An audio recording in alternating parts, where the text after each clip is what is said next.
It's the often imitated, never duplicated TonyTGD. I'm joined once again by Lavos, aka Captain Carl, and also we got a special guest in the house. We got Sidekick Max. He's here. Say hello to the people, Sidekick. What if I don't want to? They want it. Just so everybody knows, it is Sidekick Max's birthday tomorrow. Tomorrow, Sidekick Max is Sweet 16. Ooh. I'm going to make sure to get him an Amico for his birthday. I got it on pre-order. Hey, shouldn't that be something you give to someone when they've been bad all year? You know, like Cole. Yeah, you gotta wait till Christmas for that. All right, so we're here to talk about that nice E3 Amico appearance. Carl, what would you say? What grade would you give them? Oh, man. I'd rather talk about something else, but since we have to talk about it, I mean, you know, there's no proper grade I can give it. It was that bad in your opinion? It's so awful, it defies time and space. I could agree with that. Sidekick Max, what grade would you give it? Oh, man. I can't. Anything is too generous. That's 10 minutes we won't get back. Wow. I'll be a little more generous than these two. I will give it a D+. There was one thing that I saw that I did have a little bit of interest in. That little bit of flying tigers. I love vertical shoot 'em ups. It's something that I really enjoy. It looked nice. I like the art in it. I mean, they're one of the games I kind of like. I mean, that's not the problem though. It's just the presentation was awful. Yeah. I mean, do you want to show the presentation? Does the chat want to see the presentation? And yeah, come on, guys. Do you want to watch the presentation?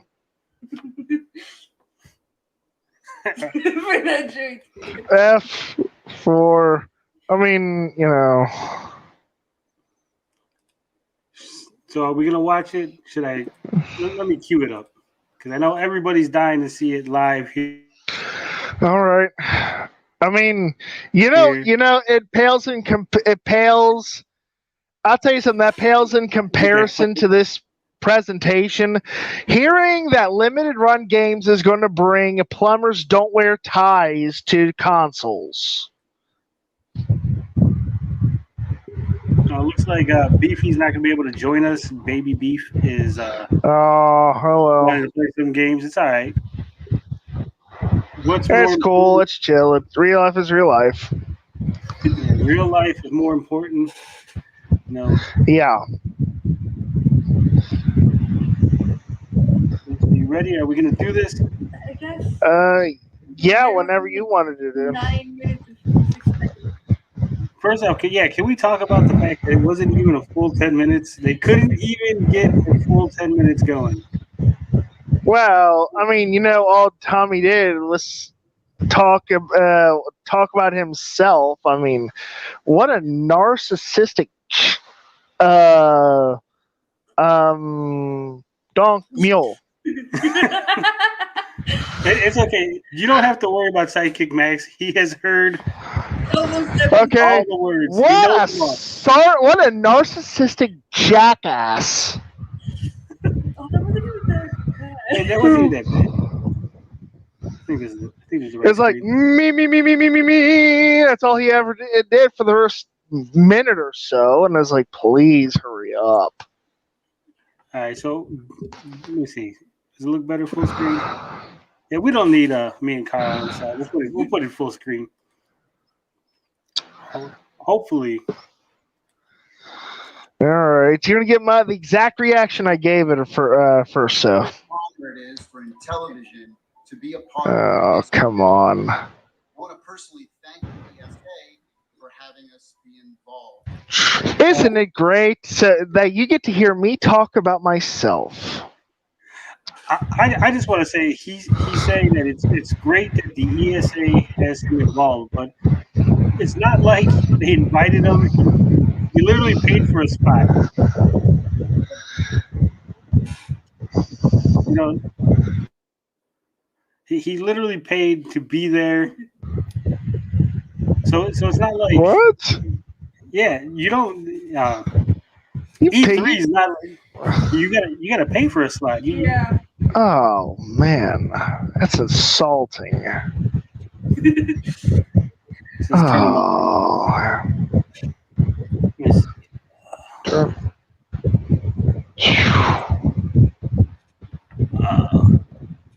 You guys can't hear Tommy. You guys can't hear the E3. I can't hear it, but that's okay. I don't mind not hearing him. Let me try something here. Let me remove him and then share the screen again. Okay. You could tell that we are professionals at this. We are the greatest. I forgot to hit the Your share audio. mic. You forgot to hit Pick the up. I did. It's in the corner. The share audio for when you share the screen is Hold a in the minute. corner. It's tiny. I didn't see it. It's my fault. What do you want to check that for? You should know this. I'm not a professional. I'm not a professional. There you go. I think that's it. All right. So we're going to try this again. Hopefully this works this time. And we have seen some incredible, incredible stuff. What a great time to be a gamer.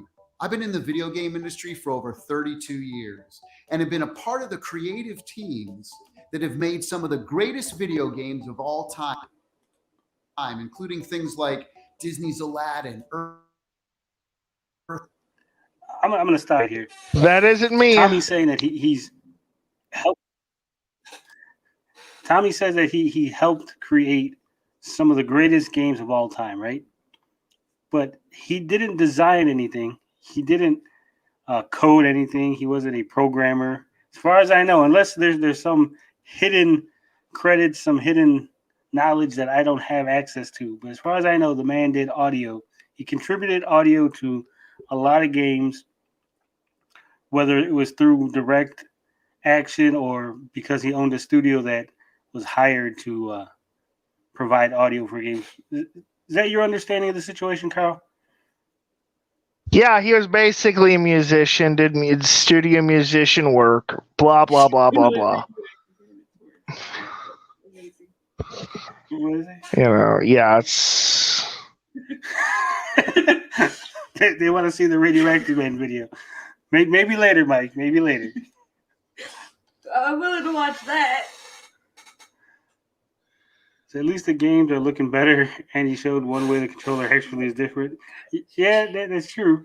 All right, let's carry on. Earthworm All Jim, right. Tony Hawk Pro Skater, Metroid Prime, Guitar Hero. Okay, I just had to say. Oh my god. No, oh yeah, that Metroid Prime. Tell me if I'm wrong. He did not include that just to troll me. That's got to be in there for me personally. I know it is. Tommy wouldn't confirmed know. it somewhere. That Metroid Prime, you put it in there on purpose. You're like, I know Tony's gonna watch this. Put it in the Metroid Prime. This is the guy that calls people gaming racist, so I don't think he's that smart. Oh. I think he's that trolly.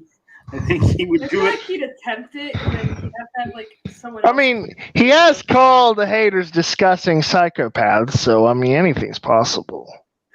Yeah, I take issue with that. I am not disgusting. All right. All right, we're 37 seconds in. Haven't heard anything about the Amico yet. Let's carry Yep. on. I'm even the guy who did the oof sound for Roblox. How'd that do? That was a pretty good oof. Again, I'm going to take issue because as far as we know, Joey Curious created the oof sound. Tommy Talarico himself said on Twitter that Joey created all the sound effects for the game Messiah, which is where the oof sound comes from. Tommy didn't create it. He's not the guy. He owned the studio in which Joey worked, but he didn't create it. And he didn't create it, even if Joey was working for Tommy, they didn't create the oof sound for Roblox. They created the oof sound for Messiah. Roblox somehow got a hold of it and put it in the game. He's making it sound like he was in direct, he worked directly with the Roblox team on that sound for the game. You disagree with my take? Oh, I don't disagree one bit. I mean, just because you own the studio doesn't mean you actually did it. Yeah. Unless he had actual participation like Walt Disney did with his movies. Just saying. I agree with Leland. Earthworm Jim, I never liked it. I played it a few times. I was Earthworm not. Jim is freaking hard. It was. And you know what? It wasn't that great. I love the cartoon. The Earthworm Jim cartoon. Love it. Oh, yeah, I love it. I love that intro. Now, the question is, did Tommy do that? That would have been impressive. I don't think he had any work on the game, on the cartoon. By the way, I want to just send a shout out there to Ninja Kitty. I love your video today. That was sweet. All right, so what else we got here? Ninja Kitty Leland. said Tommy's good on damage control on YouTube and Reddit. Yeah, he was. Leland reminding us that Tommy and Roblox had a dispute over the oof sound, but settled out of court. Here's the thing. Since we're that petty. I'm that petty. From my understanding, Tommy tried to present, like, he got called out on Twitter about it, right? Because he was making a big deal on Twitter. Some Roblox fans called him out. He showed off a certificate that was supposed to be for the copyright, like that he was putting in for the copyright. Apparently, it was different from the certificates that you actually get from the copyright office. It didn't even look like the right one. Oh It had a misspelling on it. On the official form part, was misspelled. And then when they looked up the number, it wasn't in the database. And as of this recording, there is no copyright for Tommy Talarico for the oof sound, for the for anything. He has like 2 or 3 copyrights. Ninja Kitty is asking to join us if we're doing this for more than an hour. I mean, it's your show, dude. You decide what you want to do. I mean, if you want in on it, Ninja Kitty, hit me up on Twitter right now. I'll drop you the link. It's I'm not. It's your show, dude. It's I'm happy to just ride along. This is not my show, Carl. This show belongs to the people. This is the people's show. You know what I mean. Don't owe me that. I will Bane voice the fuck out of this right now, okay? Okay, No, all you right. won't. No. Hey, let me All right. Assemble the Avengers. No, we won't get copyright claim for saying that. Why am I not? It's only copyrighted if you say in like a sound from a song or something. Yeah. Disney's been doing a lot more lately. They can't copyright you for saying like Avengers Assemble. No. They've tried. Okay, how about this? Amico Avengers Assemble. Oh, Tommy can't even assemble the Amico. How are the Amico Avengers going to assemble? Right. All right, we're only 42 seconds in on this All right. presentation. Come on, we got to get through it. Focus, guys, focus. All right, you can do it. Don't hate me. In fact, Don't hate me. He said don't hate him. Damn it. The Guinness World Record for the person who's worked on the We got to go back. Yeah. In fact, I own the Guinness World No, Record. you don't. Okay, so funny story about Guinness World Records. You have to pay an annual fee to have them stay active. If you look Really? up, yeah, because I didn't know that. You apply for a Guinness World Record. They come out to make sure that you have accomplished whatever the hell it is. Yeah, I've heard about that. So then you pay. They put you in the Guinness World Record, and then you have to, in order to keep the record active, you have to continuously pay. So it's an active record. That's how they make their money. Ninja Kitty, it does get worse. He hasn't paid for any of them. They are no longer active. Yeah. When we looked it up, we did look it up because I am petty like that. I am so. At least you admit it. I am so petty. They weren't active. And we can go later on and we can go look and I'll show you guys, but they weren't active. Unless he's re-upped them before this E3 presentation. Last time I checked, we're not active. Zeno says he just wanted to see Earthworm Jim. You did see Earthworm Jim. He has 3 posters. Come on. Hey, Zeno, what up? Okay, what are we at now, guys? We made it to 46 seconds. 46 seconds. All right. Come on, you can do it. Who's worked on the most video games in their lifetime. Okay, if people are looking at the screen, he's worked on the most video games. But if you look real close, you'll see something on the left side. It's Test Drive 4, Test Drive 5, Test Drive 6. Now, if you look at the right side of the screen, yeah, and Off-Road 2. And Demolition Racer. Just a lot of games. And then if you look at the right side, the same games are listed. Tommy's literally takes credit for every version of the game. So if he worked on Test Drive 4 for PlayStation, and there's an Xbox version, and there's a Nintendo version, and there's a DS version, he counts all 4 as separate. Wow, he's like the white soldier boy. Yeah. You know what? I don't know much about Soldier Boy, so I will take your word for it. Oh well, let me tell you that story quick. You ever hear about the Soldier consoles? He's basically claiming he made all those Chinese emulation machines.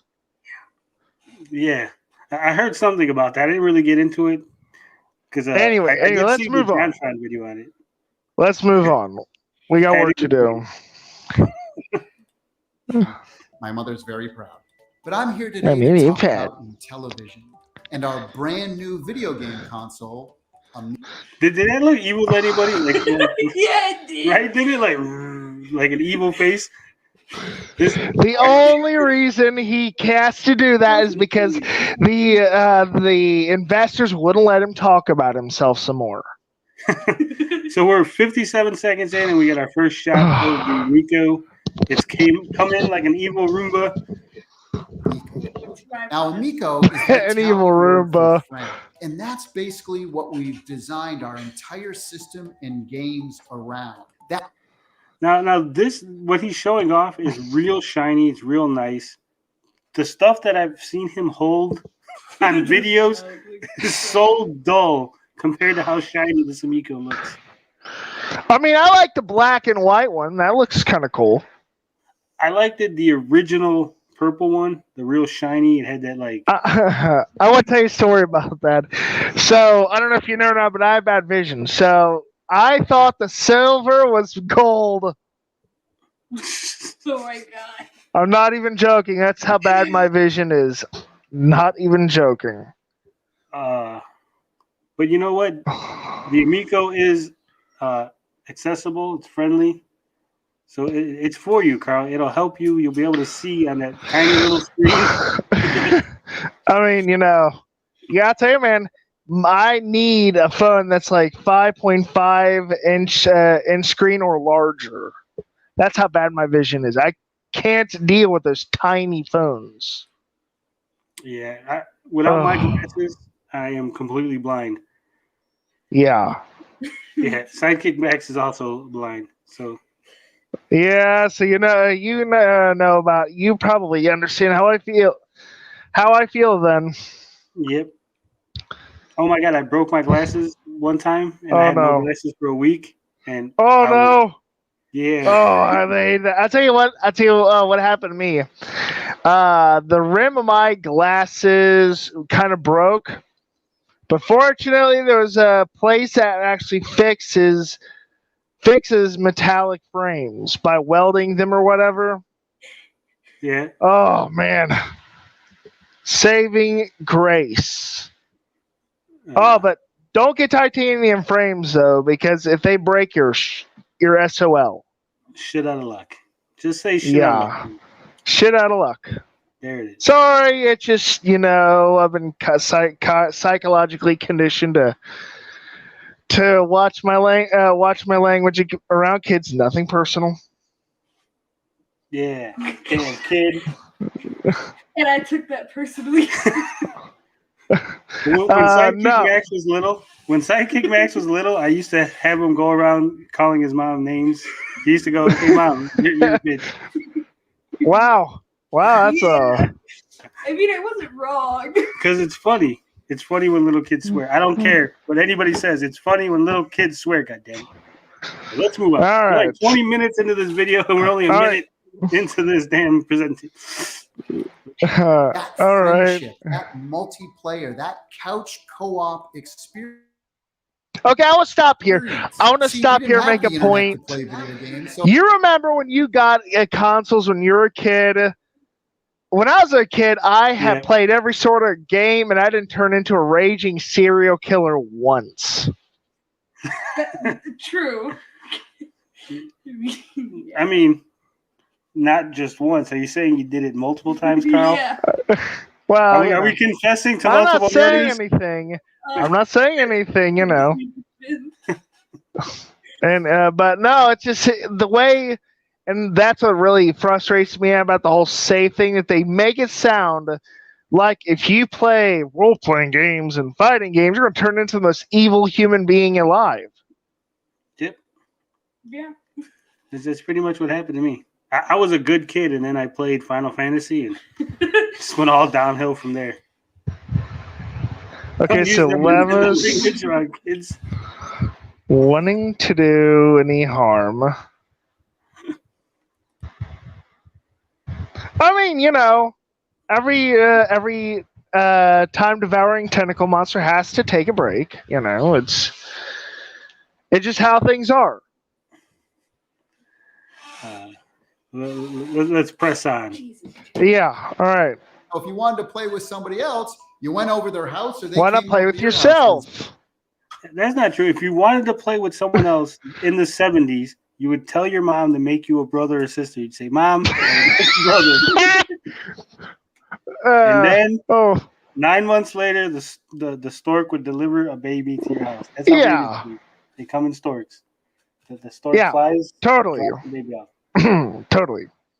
That's 100%. I swear to God. I would not lie I went to to you. school, right? I had sex education. You can't lie to me like this. Okay, so there's two storks. I do stories. All right, we're not doing that on this stream. We're just when a bird and a bee loves each other. No, that's not even. In this day and age, when a guy and a guy love each other, then All right, none of that. Hey. all right, Hey, let's carry on. Move on. Moving on. all right. Everybody in a room. In fact, I bet if you're a hardcore gamer, you're probably like me, and I bet your fondest memories of playing Shit. games were when you were playing with other people in the same Oh. room together. Other people got really stressful, especially when you were a couch co-op playing like Call of Duty or something, and everybody was looking at each other's screens. Yeah, Sidekick Max is a cheater. I'm not. Okay. Look, He looks at the other screen all the time. Okay, there's 3 people playing. You know Of course, how you don't look at the other person's screen. I've done that myself. Screen looking is cheating, and I hate it. I hate screen look though. The minimap shows you where the other people are shooting. Okay, I just went after one. I'm sorry, it happened to be you 90% of the time. Yeah. Fox Xanadu made me addicted to strip clubs. That'll happen. You play a couple RPGs, and next thing you know, you're at the strip club. Yeah. No, it's selling. Kids commit Grand Theft Auto. For you. Where? You're throwing used games at the endowed stripper like they're dollar bills, and you know. Look at that. Mario teaches breaking and entering. Mario Kart got kids that just Mario teaches breaking and entering. Yeah, they got that one game. Was it Yoshi commits tax fraud? Yoshi commits tax. I always say that whenever you're playing games like Grand Theft Auto, running over old people gets you 50 points. I'm on some of that purple stuff. Yeah, here's a good thing because we got this on the screen. If you notice this picture is probably very familiar to people, right? Because you've seen it in Amico presentations before. But there's one difference here, Max. Can you figure out what the difference is between this and the other version they've shown? I don't know what. Right where this big Amico thing is, which is really oddly placed, there's a pizza box. Oh. They covered up the pizza with an Amico. I mean, you could have done a better job. They did, because the pizza box is crooked, so that's why they had to put the Amico that way. I mean, Baby Beef has been enjoying watching me play Final Fantasy X. Donkey Kong teaches kids to smuggle drugs in barrels. Where's Waldo? Where's Waldo is about avoiding the FBI. Yeah. The man looks for Waldo. Avoiding tax fraud. Yeah. All right, come on. Okay. Carry on. Really? all right, carry on. Now, look, I'm going to be honest. For a lot of you out there watching this, I'm not going to impress you with our teraflops and giggle. Oh my God, did you hear that? He said something that was truthful. For a lot of people watching, you're not going to be impressed by this presentation. God damn it, Tommy. You did it. You did it. You said something I'm honest. surprised he didn't throw out a who's him a what's it's. Yeah, for all you gaming racists watching, you ain't going to like this. Watts and screaming processor and incredible lifelike graphics. Oh, That's did he not say what we're screaming about. processor? What we are is Yeah. I guess he was trying to be funny. Oh, a man. really simple, fun party machine that you can bring out when maybe some of your non-gaming friends come over. Maybe you have a husband or a wife who isn't into gaming as much as you are. Maybe grandma comes over and you want to play a simple motion control game or a card game or I a don't know board about you, game, but my dice. grandparents, at least my grandfather, was out there playing Call of Duty and stuff too. I don't know. Yeah. Sidekick Max's grandparents loves Left 4 Dead.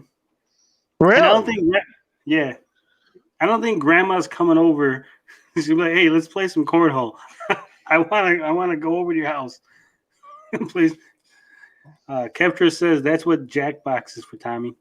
Yeah, and you can play that on your mobile phone. First it was the 1% of the gaming market, now it's 1% of the pizza market. Yeah. Ty was inspired by a bar soap. That's how we got the Amico. It does if you're Wait. playing cornhole and have a 6-pack with you. Grandma's coming over with a 6-pack to play some of that digital cornhole. But you could just like buy Oh yeah. physical cornhole for like what? Physical cornhole is like It's like what? $5. I've seen it for less. You can get it at the dollar store. We're gonna play Although- Jackbox soon. We're gonna have an A&A Jackbox night. We're gonna organize it. It's gonna happen. God damn it. It says Lord Reagan said, I love how his argument is maybe you know someone who doesn't like games that can buy this. If you don't like games, why are you? I gotta say, I know a lot of people who don't play video games, and I don't think I could get them to play this. Yeah. I mean, if I kidnap them and force them to play it, they might. Like, there'd be a Yeah, good but that Saw movie, falls- like, That's That would against be the- a good movie. That's against the Geneva Convention under cruel and inhumane punishment. Against the Geneva Convention. I don't care.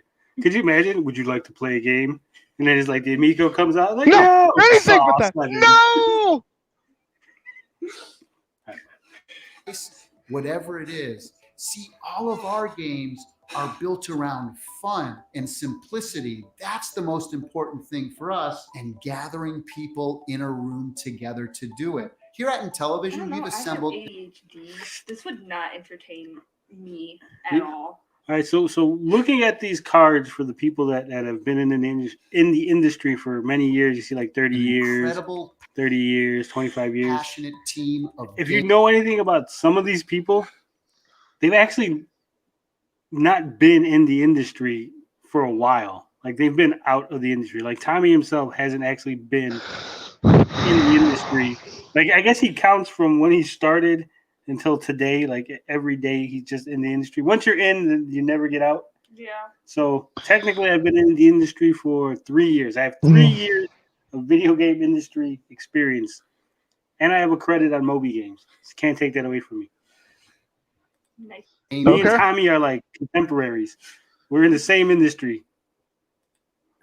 who have over 600 years experience making some of your favorite games. Everything Horse we do, we shit. focus on bringing people You're telling me that they didn't make some of your favorite games like I didn't like the Yeah, Terminator, I- that's for sure. Kevtra says, I'm going to add up all the year counts on all those, but couldn't be artists. Yeah. Everyone was I'm- probably like, You know, all my favorite games were, let's see, Phantasy Star 3 and 4, Star Ocean 2. No, I don't think they've made any of my favorite games. See, Harold brings up a good point. He says, I bought games that TT has made music for, but I've never bought a game because TT was involved. Exactly. Tommy tries to put himself off like he's on the same level of a Kojima or a Miyamoto. Like when you hear Kojima's working on a game, people are like, I'm going to buy that because of Kojima. Right? True. No one does it for Tom because he just does music. I mean, let's face it, he's the music guy. No one's like, you know what? I don't care what the gameplay is as long as the music is good. Unless it's a fucking rock band game. Rock band game or like Just Dance. I don't think people Just Dance or like Azul, which was literally it's supposed to be for the music. Yeah, unless it's a music game, I don't think people care about the music. Yeah. Ninja Kitty says he did Duke Nukem mods in 1997, so he's a 24-year veteran. Yeah, that's how it works. Yep, exactly. I know there were some people who did Duke Nukem mods that ended up working on that new Ion Fury. Mm. So, I mean, that counts. That's experience. I mean, I guess so. The Xbox guy. What was the point of this presentation? To show off the Amico. The point of the presentation was to say that he was at E3, so when he does his next presentation, he can slap on, I was at E3. Yeah, that's true. Anything by Yu Suzuki is amazing. Yeah, see, I mean, these are people that you know that you buy these games because of them. You know, Mighty Number 9 was made off of Keiji Inafune's name. I mean, the game sucks, and Capcom probably was in the right when they told them I didn't like Mighty Number 9, to be honest. I just don't know why, but I didn't like it. I like the look of it. It had a nice look, but the gameplay... It had great aesthetic. Yeah, but the gameplay is where it fell short. Not killing the guys, like shooting them and then having to like dash through them to like get the power or whatever the fuck it was. I forget. It was unintuitive. It wasn't what you're used to when you play games.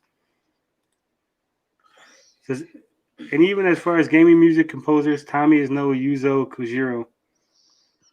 Yeah, I mean, I don't care about Tommy Talarico as a composer. I just don't.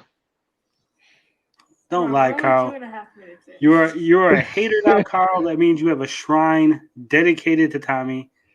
We all have some of his hair that we have a drone that goes into Oh man, not you two. That's what the Amica fans have those same awful jokes. No, we have a drone. It goes into his gated community when he's sleeping, cuts his hair. Adds it to the cult altar. Yeah. We're almost got a whole little voodoo doll. Yeah. I'm just joking. Just FBI, I'm joking. I know that there are people that take this shit serious. Yeah, I know. There's just really awful jokes. It's all right. In having simple fun. In fact, we've designed our hardware entirely. Here's the thing too. He has people. He knows people. We obviously see that those kids that are playing the Amico, those are Hans, his kids and friends. So he can get people to take pictures with Amico controllers. I don't understand why he's insistent on using stock images. You know, 9 months after that simple fun, you get a baby sibling, brother or sister, or both. Around those two things. So, for example, our controller is really unique. It has a color capacitive touchscreen on it. It really comes in handy when you're playing. Is he too lazy to say LED? Gaming, so he might be. Maybe he's trying to hide it. Is that fucker too lazy to say LED screen or IPS? Give me a damn break, man. Wait. Kevtris got an update on the experience. He says, okay, I counted it up. Tommy showed exactly 400 years of experience on those photo drops. I thought so. So we're about 200 years of experience behind. He's hiding 200 years of experience. Somewhere. It's in the Vatican. It's in the Vatican? It's in the Vatican. Streets of Nerd About 30 seconds of my life. Yep. Every time they show gameplay, it's with smoke and mirrors. Yeah. Also, I gotta say, I love Kev Grit's little icon here. It's the greatest American hero, if I'm not mistaken. Which probably will be on Amico because that's from like the 70s, right?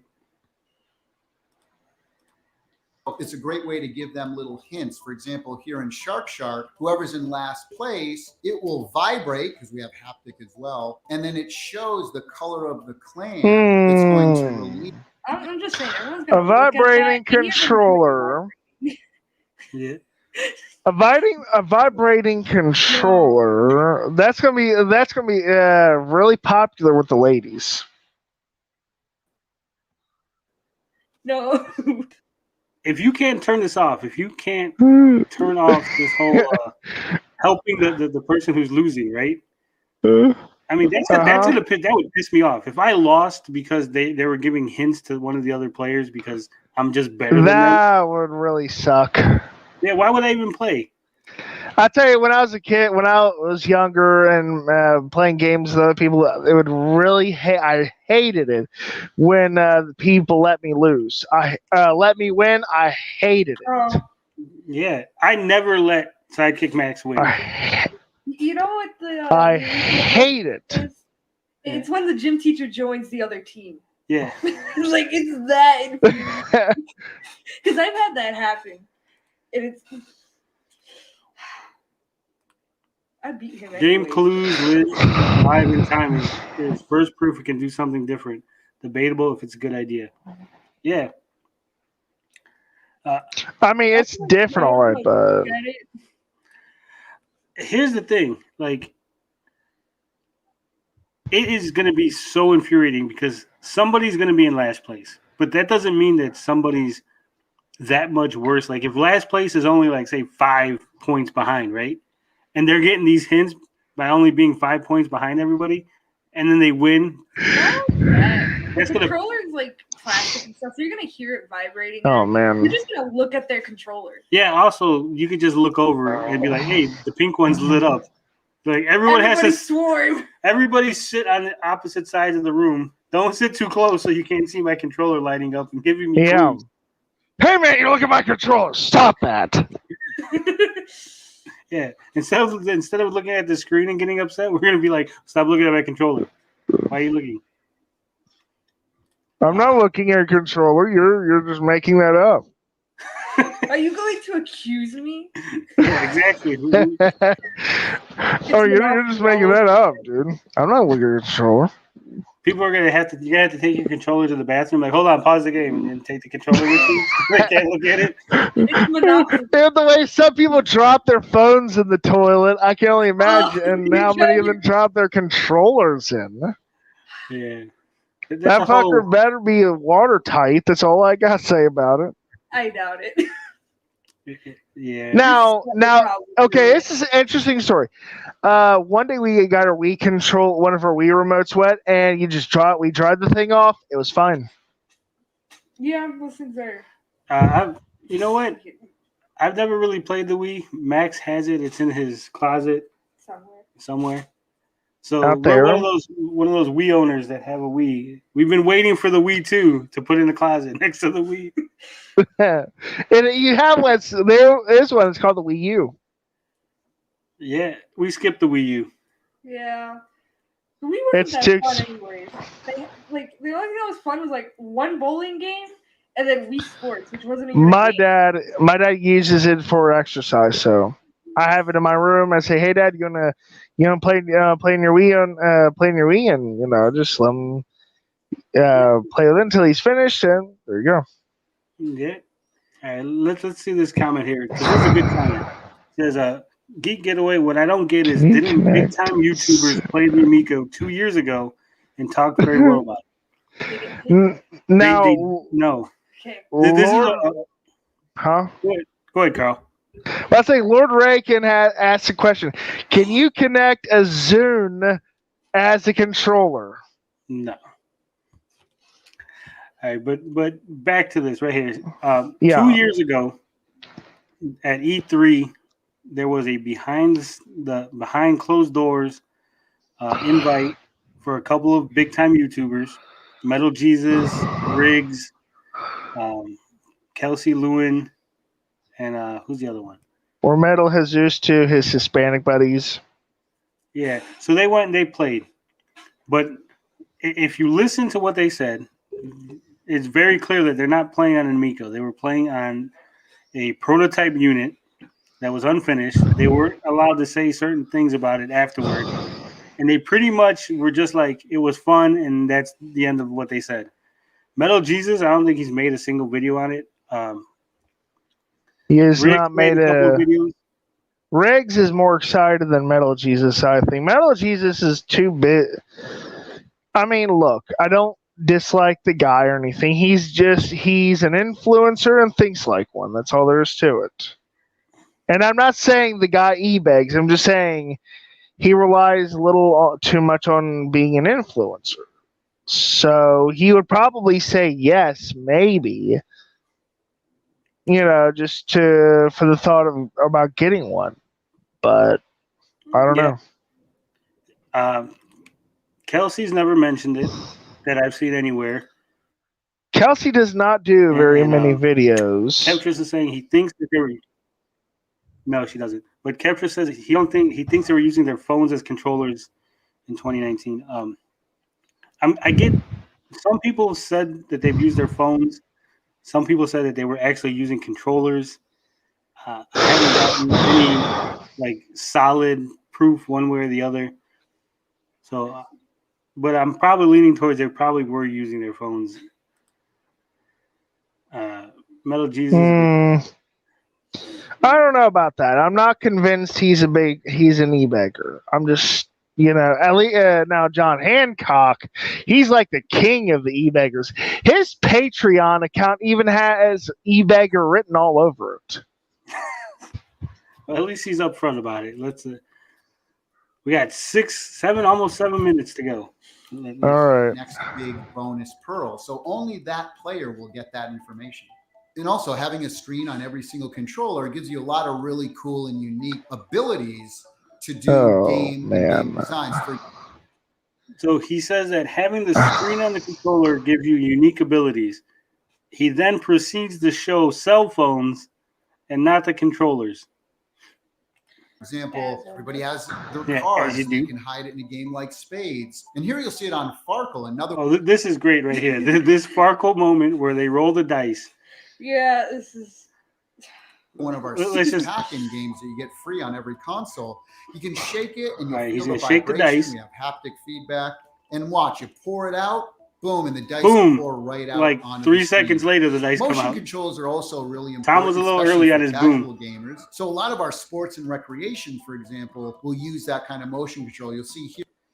All right, see, like these people here, I don't understand why he can't get them to take pictures with the controller for his promo shots.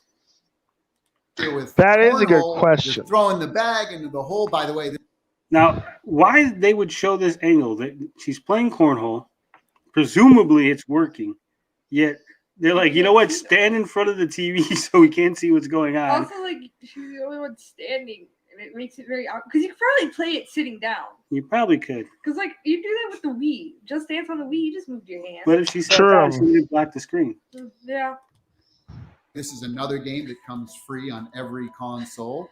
Now, our main disc is really unique as well. Most directional pads have 8 positions, up, down, left, rights, and the diagonals. It has 64 directions and touch sensitivity as well. So the harder I press down, it'll affect gameplay. Here's a feature. It's not touch sensitivity. Is that what you call it? So here's something I wanted to mention about the disc on the controller. Now, we had a Texas event where people went and they played directions, right? They played, and there was some controversy about lag, where Leo DS was counting lag based on people pressing the disc pad and things going on. Another individual who was at the event said what happened was, you're not understanding that the disc pad has 7 layers of pressure. You could push it, and the harder you push it, it's got 7 different layers. So you don't know what layer it was supposed to be pushed in order to make the thing move, right? That was the argument. Now, there were some leaked documents that came out. I'm not going to go over them in great detail. But the documents only said that there was 4 levels of pressure on the disc and not 7. So I don't know if did they cut 3 levels out at some point, or was this whole 7 layers? I wish it had 5 more layers of pressure. That's all I'm going to say. Yep. That would have been the funniest joke in the world. That's all I'm going to say about it. All right. Sensitivity as well. So the harder I press down, it'll affect gameplay. Here's a feature I think a lot of gamers are going to love. I can take my controller, I can go over your house, dock it in your system, and because it recognizes that it's my controller, we can now play all of my games that I own on your system. Okay, he's saying that you can take your controller over to your friend's house. You put your controller on their system. It says, "Hey, that's Tony's controller. Here's Tony's games." Right? Yeah. Did you know that I could walk to my friend's house right now, sign into my PlayStation account, and boom, I'll have my games. Honestly, Max can go somewhere, and his games will be there. Yeah. okay, now I'm going to do something I haven't been doing much of. I want to defend Tommy Talarico for a moment here, and I hate signing on to access my games and other people's servers. So I could see how that's useful. No, I could see how that's useful. I really can. Especially if you got the badass looking, the custom colored remote that you want to show off. I can see where it's useful in a way. Like, I got games, I'm gonna go to grandma's house, just grab your controller, and that way grandma doesn't have to do any setup because you can just touch it. I mean, but he's making it seem like that it's impossible to share games right now. You know what I'm saying? Like, the way he's presenting it, like, hey, Oh, you yeah. can share games with the Amico versus you can't share games because You can save a profile to a controller on Xbox. so actually, here we go. Actually, you can save your profile to a controller on Xbox. I did not know that. I don't have an Xbox, but that's looks like Tommy's whole argument, his whole unique feature is just completely gone. It's old news. I mean, it's cool, but it's a gimmick. Let's just call it what it is. It doesn't. That's why the controller is unique. You can't play Farco without 7 levels of pressure. Kevtris, know that you need 7 levels of pressure on your Farco. When you tickle the Farco, it's got to have 7 layers. No comment. At your house. As long as my controller is there, my games are there as well. Another cool feature that we incorporated is wireless. So here's a good question, because Tommy says as long as your controller is at the house, your games are there, right? Yeah. Sidekick Max brought up the point is what if I buy a bunch of games, right? Right. Buy some controllers and then just sell my controllers. Instead of you buying any of the games, I can say, hey, here's one of my controllers that I'll sell you with all my games on it. Would that work? That's an interesting. Well, I mean, for one, you'd have to buy more control. You'd have to make sure that it's worth it. And I'm not sure how it would work, to be honest. I still don't understand a lot of that stuff. So, well, I think it's just it connects via Wi-Fi, RFID between the controller and the base. It assigns it a number, some kind of. I can only assume, like, when you've linked your account to a controller, you know, it gets its own little friend code or something. Yeah. So when you plug it in to the other docket into your buddy's system, it reads that code and then downloads everything en masse. I assume that's what they're talking, or whatever. I believe that's probably what it does. So you know what? You probably here's what I'm confused by. That you brought this up, because it's a good thing, because I didn't really think about it. What if your buddy doesn't have those games? So you have to go, you dock it, and then you have to wait for the games to download. What if your buddy doesn't have the internet? Ooh, then he's shit up a creek without a paddle. You need the internet to run the. Actually, I was having this kind of talk with a buddy about the PlayStation 4. I told him, the thing about getting a PlayStation 4 is you're going to need internet for it. So it's relatively useless without it.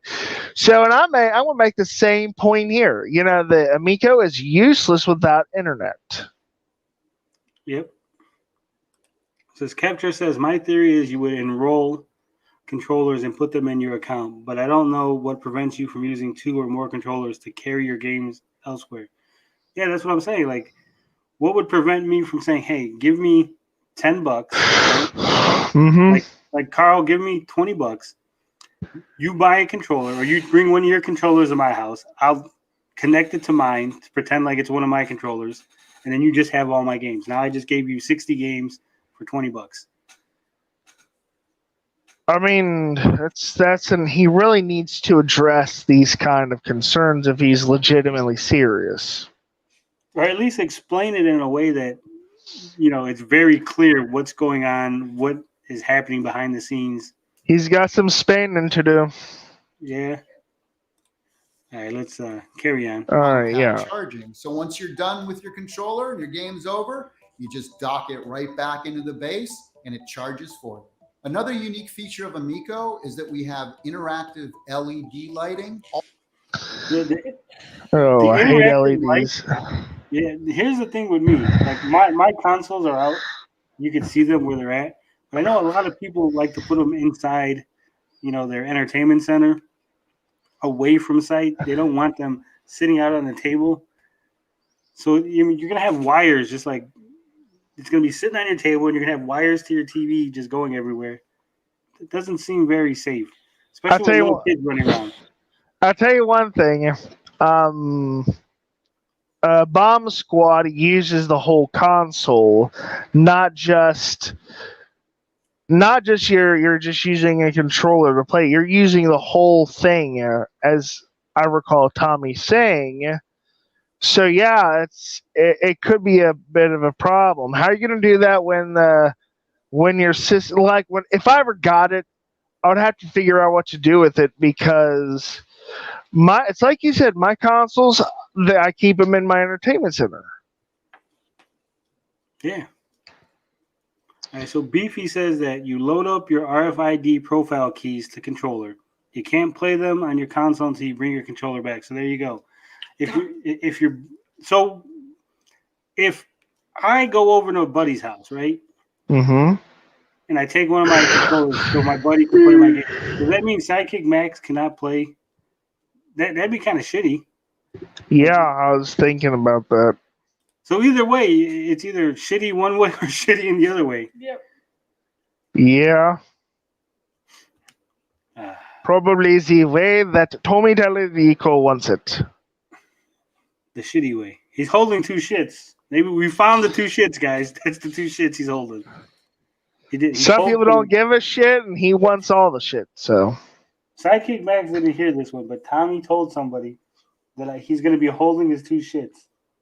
I think he meant to say, I don't give 2 shits, but he literally typed out, I'm going to be holding my 2 shits, and posted it. Yeah, I mean, All throughout this game right here, people are wondering, Atari Creep made a video on it.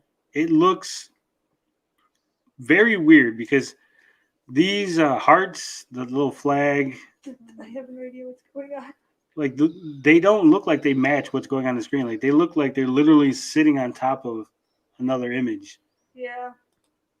console itself, the I don't know. base, and all of the controllers. We also have RFID built throughout the entire console, which means you can get a gift card, for example, tap it on the system, and it shows up immediately. You know what's really cool? I know, but So you tap That's the kind of gift cool. card. You don't like that? I like that. It's really cool. Like I said, I hate redeeming codes. So, that would be nice for convenience, but beyond that, I don't mind. The PlayStation codes are only 12 sequence, so it's not that long. Sometimes I have trouble reading the codes, though. That's the problem. But it's Yeah, well, see, that's what would make sense if you angle it that way. Like, if you're impaired or if you can't see or if you're enfeebled, yeah. that's the angle he should put on it. Or if you're a little kid, you don't want a little kid. He doesn't know what he's doing. He can. That'd be a great accessibility feature if he just advertised it as like that. Right. But Tommy doesn't take constructive criticism. I mean, I don't think it's Tempest because Atari would be on it if they were fucking making Tempest without him. I don't know. Well, the wait until this thing ever launches. So the whole "there's only 5 haters" narrative got obliterated today. Yeah. People say it's a Wii or it's a Tonka toy. Yeah, it seems like you won't be able to use it at home if someone takes one controller to a friend's. Oh man, what if someone steals the controller you have? You're shit up a creek. You're screwed. Your controllers are gonna look the same. You can just you're screwed, blued, and tattooed. I know. But yeah. When's if you lose one? Like when your kid loses it. That's what I'm at. I mean, what if someone steals it or you lose it? Personally, does it get transferred over to the other controller if it breaks? That's a good question. Says Tommy said he did say we'll see. We'll get to that easy. You're spoiling it. Yeah, we're only 4 minutes and I think 59 seconds. I don't know. I can't see. It's 4:59. So if you drop your controller and break it or throw it into your TV when you get over animated at cornhole, you're kind of boned. So yeah. Well. And let's over animated playing cornhole. I'll tell you what became a common practice with the Wii. People launching their controllers at the TV set. Yeah, but the TV broke 90%. Well, here let's address something because there was something brought up by one of the rather more what's the word I'm looking for? Overzealous. One of the zealots brought up this point. He said, "Tony's an idiot because you can't use a phone for cornhole because Intellivision can't possibly make enough different styles of lanyards to fit every cell phone." Now, if you know anything about cell phones, you know that you can go and buy a lanyard for your cell phone. You don't need an Intellivision Amico lanyard special edition for your phone. You can just buy one.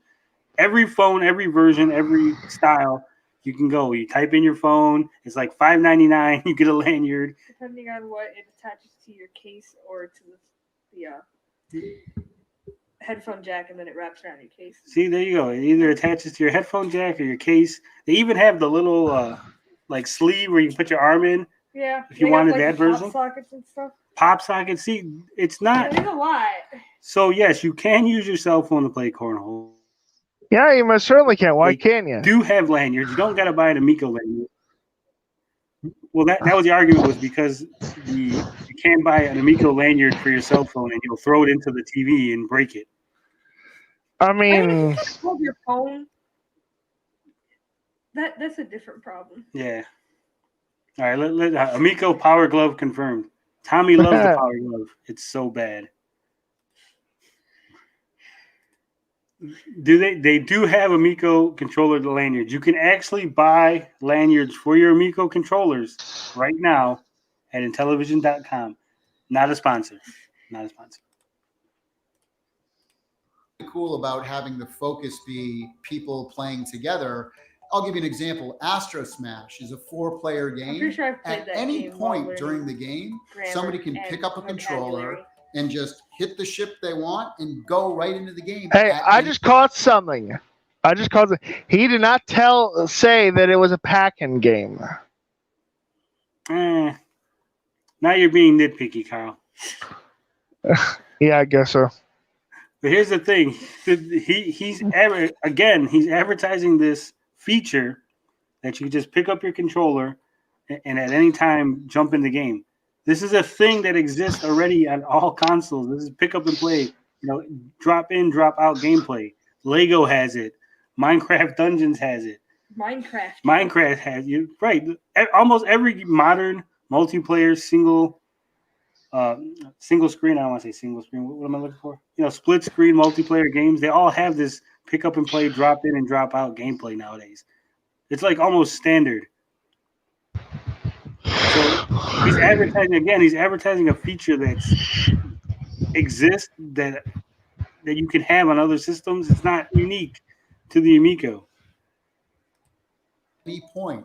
Now, for all you collectors out there, you'll be happy to know that not only can you download games digitally, but we also have physical media as well, and more information about that later this year. Later this year, you'll learn more about that. So what do we got here? We got Biplanes, this is Brain Duel, Dynablasters, Evil Knievel, Finnegan Fox, Missile Command, Moon Patrol, and what the hell is this one? Master Smash, Dolphin Quest, Dolphin, Shark. No. I'm talking about the ones on the screen, Carl. Okay, sorry. What's his last picture here? The one on the bottom right. Somebody help me out. Give me a minute.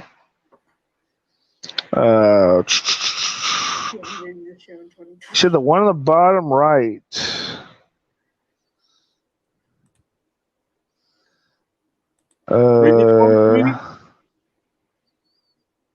Could that be?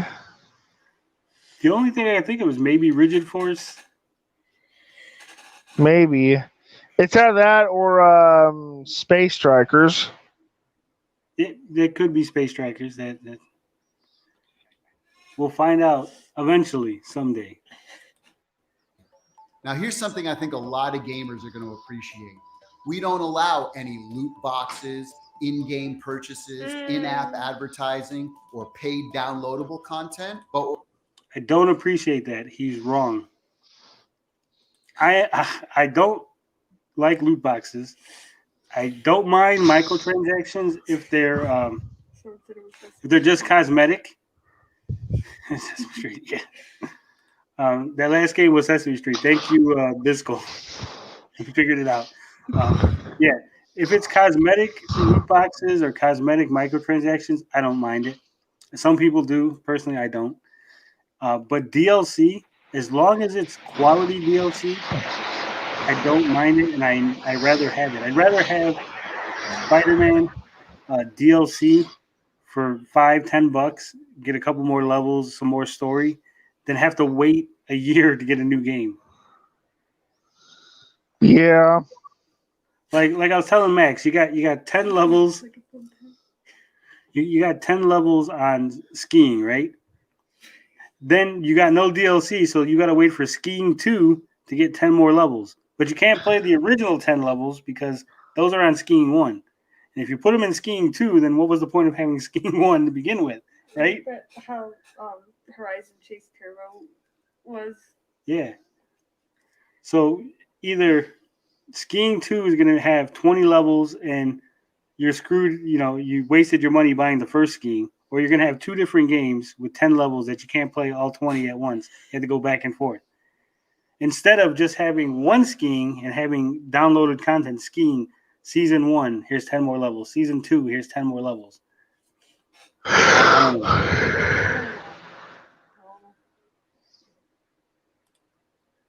Getting senile old men hooked on RFID cards, just as bad.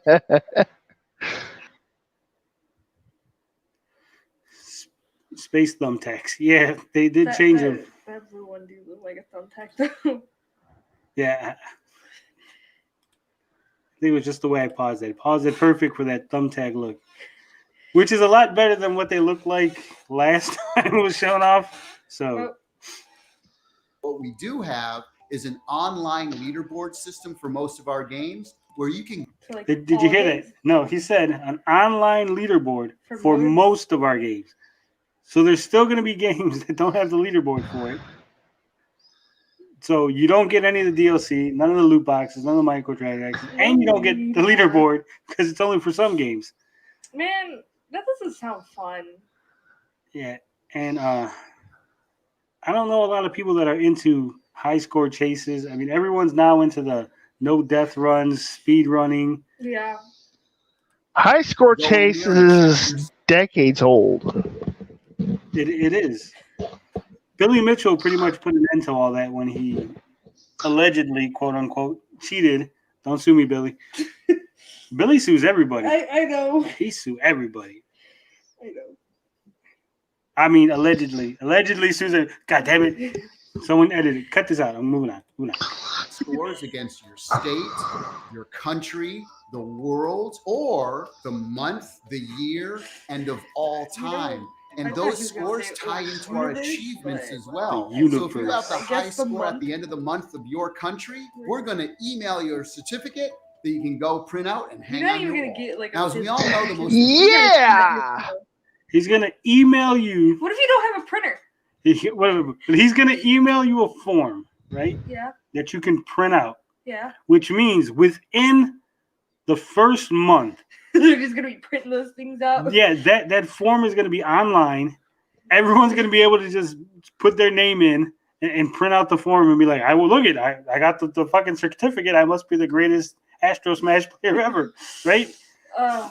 It's good. There's going to be a website. The drama. Yeah, there's going to be a website somewhere like, here's the form that you need to print out for you could be the best Astro Smash player. Of this month, this year. Yeah, tell us what, just type in what state, what fucking city or whatever, and it'll automatically fill it out for you. This is a Yeah. terrible idea. That's why you should just send a important physical part of copy. any video game. Yeah, if he sent you a physical copy or like they mailed you like a pin or something. Right?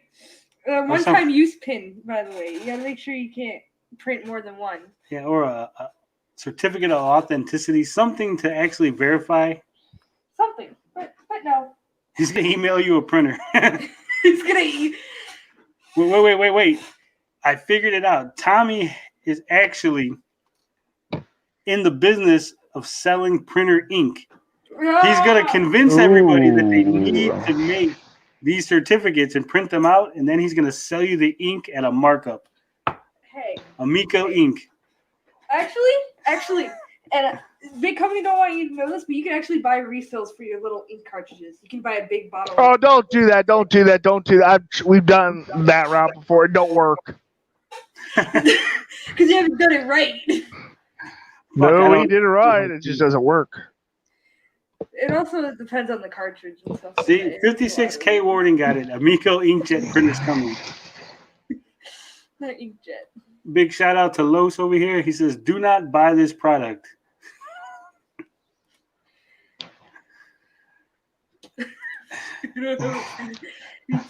There's so many different leaderboards. Every person will be a winner. Yeah. I'm going to move just so I have a better chance of being the winner. I don't want to live in this city. There's too many people. I think we were actually talking about that when we were on my last time on Amico After Dark. What did they say about it? Wonder if you're going to basically what you said.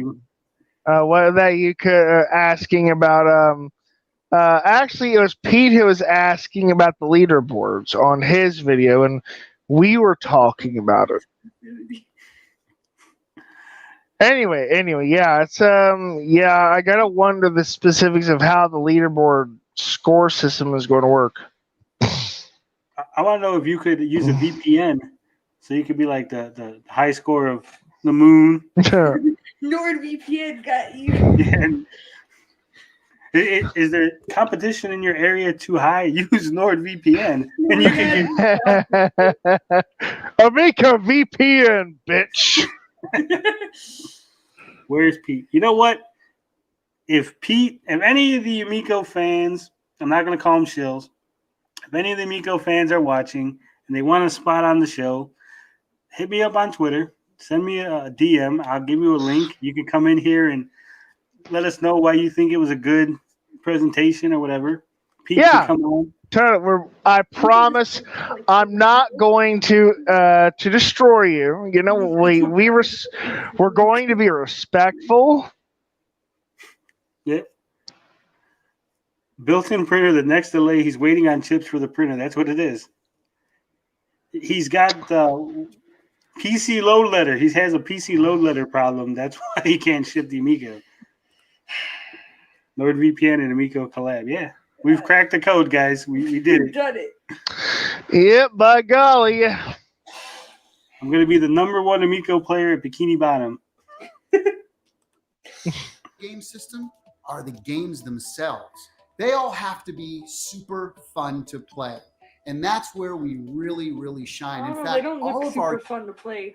This game right here, there's something familiar looking about this. I don't know what it is. This guy in the corner on the Flying Tigers Hold game. on a minute. Give me a minute. Okay, let me see here. Oh, crap. I can't even see that well.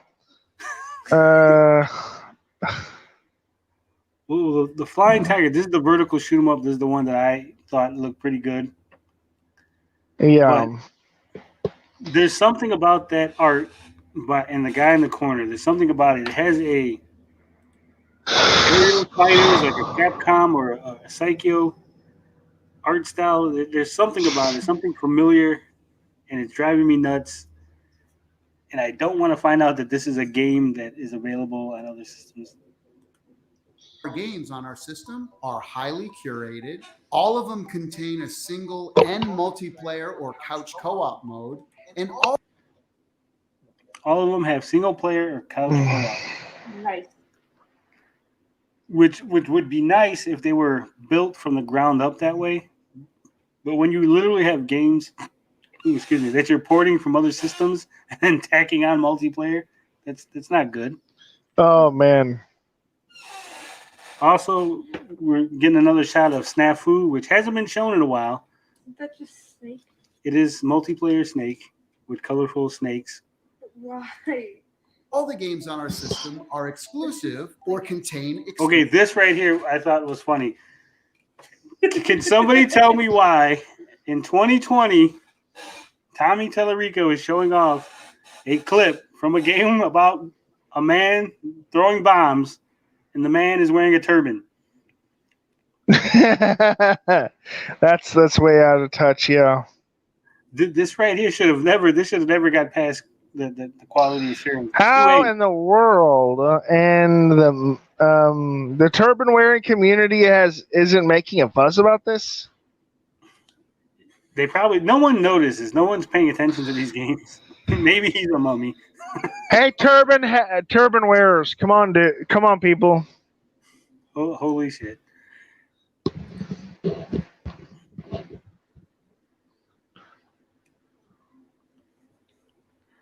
Peter McNabb says, we sound ridiculous, the opposite of fanboys. To give good criticism, it's better to be somewhere in the middle, just being picky. We're not being picky, being picky, Peter. Hey, I have every right to be picky if I'm going to end up spending, if I, as a consumer, I have every right to be picky. If they have a problem me being picky, you buy me an Amico, okay? That's my defense. Here's what I say to it. I'm not being picky. I'm being entertaining. You see, sometimes when you have a show like this, you have to entertain your audience. That's why people are tuning in. That's why we have 29 viewers right now, because they want to laugh. They want to see what we have to say. Now, if I just went by everything and we just played the whole video and didn't talk and were silent, people would leave and they wouldn't watch us anymore. And then I would have to spend time with Sidekick Max. And wow. No, I love you, Max. No, you don't. He's gonna be 16 tomorrow. Everybody in the chat, say happy birthday to Sidekick Max. Oh, someone here says the turban bomber is for the Intellivision Dubai customers.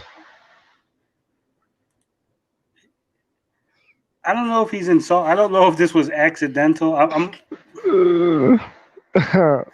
We don't say the B word. It's Dynablaster. Yeah, this Dynablaster. I don't, like I said, IGN Middle East, come on. I'm hoping that this was because the developer is German. That when they made the game before it was decided to be an Amico game, that it was just we're gonna put goofy costumes. This was just one of them. They didn't think. We thought about this. But realistically, at some point, this is one of those things where someone should have said, "Guys, Come on. I don't think this is gonna go over well." I don't think that's appropriate. Are you all stoned? What if they don't have internet? What if they have no printer? Hello? I don't understand, Pete. I'm not stoned. I don't do drugs. I don't like drugs. Drugs. I mean, I do hugs, not drugs. I mean, it's not like Talarico would say, like in a German accent, "How dare you question my authority?" Happy birthday. Here's from Balding Bob Ross. Says, happy birthday. I'll get Tommy to swing by and sing you happy B-Day and pop out of a cake. Only we have a pre-order. We have a pre-order for the Amico. Hey, Ninja Kitty, get your ass in here. Yeah, I thought you were going to get in here, Ninja Kitty. What happened? Yeah, get your ass in here. 1-inch biceps. The Power Goat says drugs are bad. Okay. Drugs are bad. Drugs are bad. All right, let's move on from this. Obviously, All right. Let's move on. Let's like Retro Reimagine, where we take some of the greatest classic video games of where all we time, copy some of the give them new classic graphics, games. new audio, add multi. This right here. Everyone says that Night Stalker looks good. To me, it looks way too busy. It looks way too dark for me. Yeah, I don't think that they ran that through the accessibility filter yet.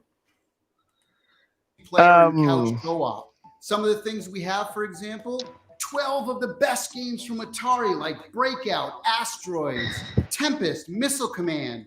We have games like Burger Time and Bump and Jump, and even That's not exactly a good thing since Intellivision died and was crushed by the competition. All right. I don't know if people can see on the screen right now. This is Cloudy Mountain, right? We're all looking at it. Now, if you notice on the bottom of this. Holy cow, that's dark. Yeah. On the bottom of this, it says buy or close. And there's an A button and a B button. They're showing off footage from either the Xbox version or the PC version. Once again, not showing footage. That's definitely an Xbox version. You can just tell because it has the black behind the A and the B. Yeah, so this is definitely, the Microsoft Windows is going to have the same. I was saying, unless it's like Microsoft, it's probably an Xbox version. Night Stalker took all the gaming budget. There's a Cloudy Mountain for the Xbox? No, there's not a Cloudy Mountain for the Xbox, but they built this using the PC. Hold on. Okay, I get it. Ninja Kitty sent me a message. I'm not seeing it. Oh, there it is. It didn't pop up.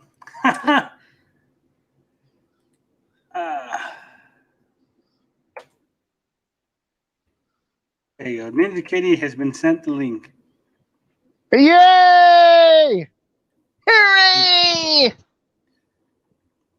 It says, I want to play Night Stalkers 2. Dark Cavern was my favorite 2600 game. I never knew they were the same game. I didn't know that either. 1-inch biceps is dropping some knowledge on us here. It says, I need more LEDs on this console. Yeah, there's only like 45 LEDs. They need many, many more. Oh, man. I mean, I don't mind LEDs, but just don't make the console an ugly Christmas tree. That's all I'm saying. If there's not enough LEDs to cause a seizure in a whale, we don't have enough. Oh, man. No. All right, let's move on.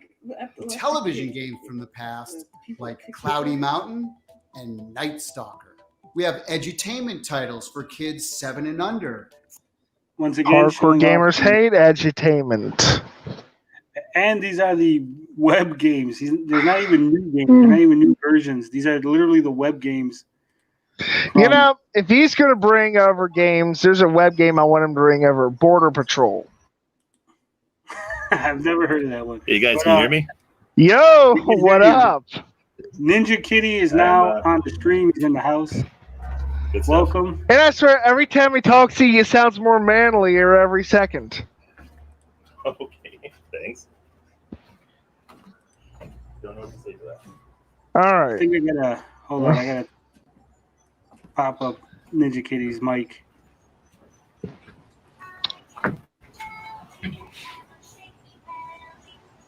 I don't know what kind of music he's listening You to. don't But see what's going on in the background. 1 Inch Bicep says he wants to burn out his eyes with LEDs. Right, baby. If there's so many LEDs on there that you can't see the games on the screen, that's when you know you have I enough. want to know, like, are they gonna have a warning for the LEDs for people? Oh, they've got to. They have to. Like, they haven't brought up anything about that. It's probably somewhere. They have to bring. They have to have. They have to have a safety warning. It's the law. True. Bisco says if they had actual good edutainment games, maybe it would be more legit. Yeah. Yeah, I'd like to see Oregon Trail or something like it. I mean, you know, what can I say? I'm an oldie but goodie myself, so. I said poor Ninja Kitty's been quiet, so. Yeah, so let's get Ninja Kitty. Let's slide back in time for a little bit. What grade would you give this whole experience? And he muted his mic. Oh no. Killing me here, Ninja Kitty.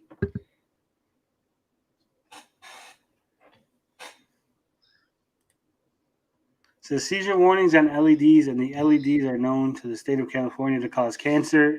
Wow, LEDs cause reproductive harm? I don't The know. way it affects the neurological part, you know, brain and stuff, it could cause damage like that. Max is going to grow up to be a brain surgeon one day. No, it's just because I am not neurotypical. I know about this. Sanchez Jose, yes, that is Captain Carl. Yeah, totally. It is me. Did they show the Globetrotters? They did not show anything from the Globetrotters. But 1 Inch Bicep, we were discussing this the other day. 1 Inch Insure, we were discussing this. We said who would want to play as the Washington Generals, and I think we found somebody. 1 Inch Biceps wants to be the Washington Generals. He doesn't want to play the Harlem Globetrotters.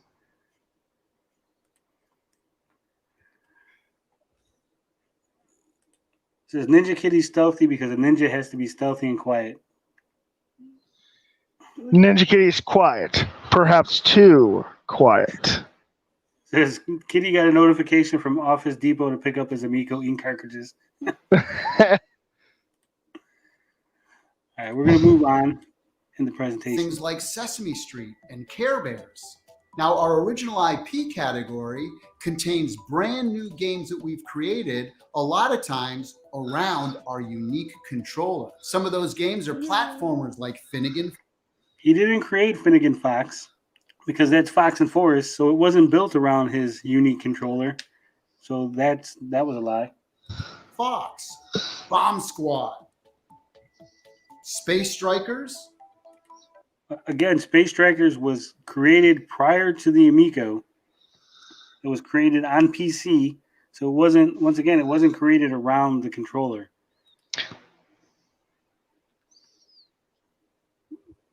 I think we got Ninja Kitty back. Ninja Kitty, are you back? All with right, us? yo. Sorry about that. I'm trying to get my headset working, but I'm outside and my child is playing loud, annoying YouTube videos. Did you hear that? We have one more. This is another hater that's pretending to have children and a family. Well, I don't have children, so. So what grade would you give the whole presentation, Ninja Kitty? I would give it, solid D minus, not a complete F. A D minus. What was the highlight for you? The highlight was probably him spending a minute on himself at the beginning, talking about himself. Now here's And my then question: Would closing the show off, you buy the Amico for your kid as punishment, like if they've threatened been them bad before. all year? My child has suggested that she'd rather go to school than sit at home and play the Amico.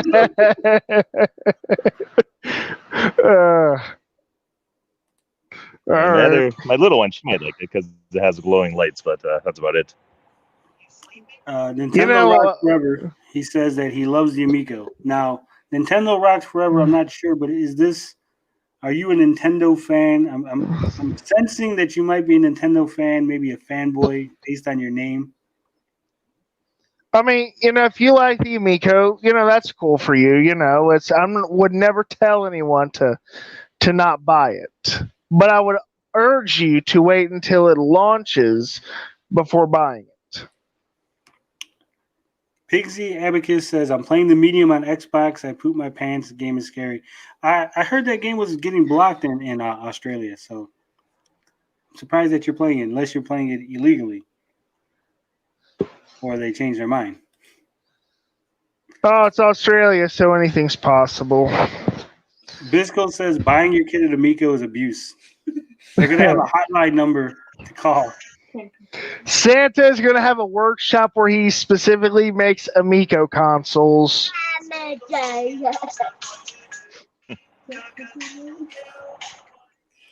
Yeah. Says, 1 Inch Bicep says, I've been playing Rigid Force Alpha on PC. It's pretty awesome. Reminds me of Gates of Thunder. I was to see how it differs from the Amico version. Well, I know on the Amico version there will be a 2-player mode where the option is invincible and it's controlled by the second player. So that's one unique thing. Yay.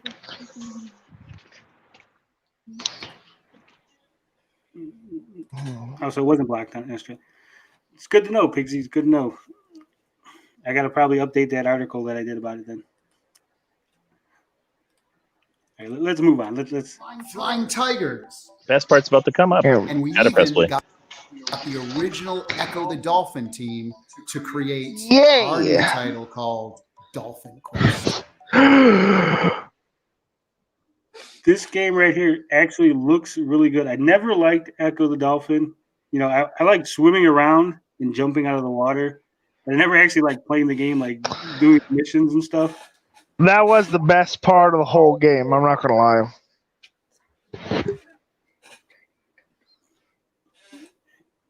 But this game, I think it's based on the failed Kickstarter, the Big Blue, or the cell phone accompaniment, the Little Blue.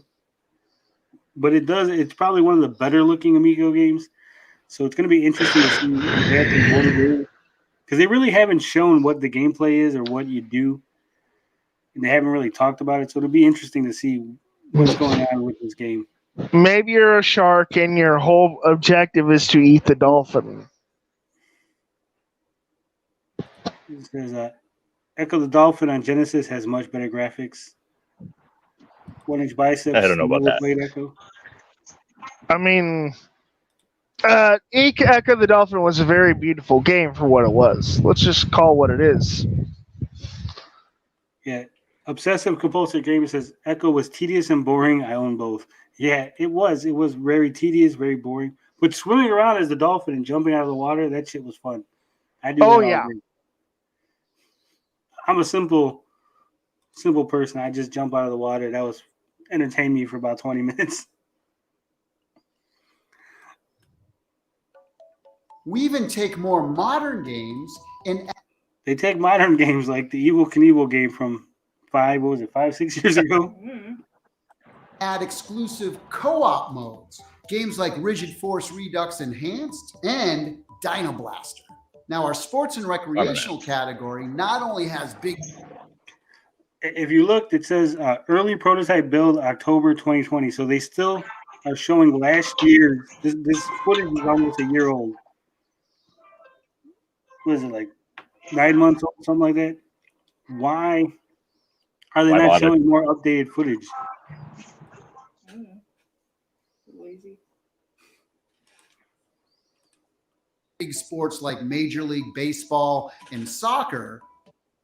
Here's an interesting thing. I don't know if anyone picked up on this. He said Major League Baseball. Then he just said soccer. Yeah. Not Major League Soccer. Just soccer. It's just soccer. Regular old soccer. He's an American though, remember? He says Yeah, he's but- Italian, but he's an American. But they still have a league. There's still a national soccer league. Well, what I mean is like Americans, and correct me if I'm wrong, guys, we kind of think less about soccer than football or basketball or baseball. I was just commenting on the fact that I don't think he has the official branding. Oh, probably not. Probably not. It's possible. We now have Mr. Beefy's joined us briefly. Hey, what up? Hello. Now we're kicking this party up a notch. Don't know how long I'll be on. Don't know if I'll be interrupted, but I am here for the moment. We're glad to have you. I like being on this side of the fence because this side of the fence is funnier. We like to have fun on this side. Says Droob. What up, Drooby? Says the creator of Echo randomly followed me on Twitter. Yeah. Ed's he's a character. Says 1 inch biceps. I'm a cricket man myself. I've never played cricket, but I think if I remember correctly, Beefy, you probably know this. Didn't Tommy say in that India video that he was going to have a cricket game on the Amico? Isn't that where they run up and down the line wearing suits? No. What game is that? Oh, never mind. I Cricket's don't the one know. with the bat. I want to play there's that a game. pole. There's like a pole or some shit. I don't know how cricket's played. There's like a bat that's like flat. It's Real more like good a in 2x4. Yeah, basically. The paddle. Yeah, a long paddle. Beefy, since we got you here, what grade would you give the overall presentation?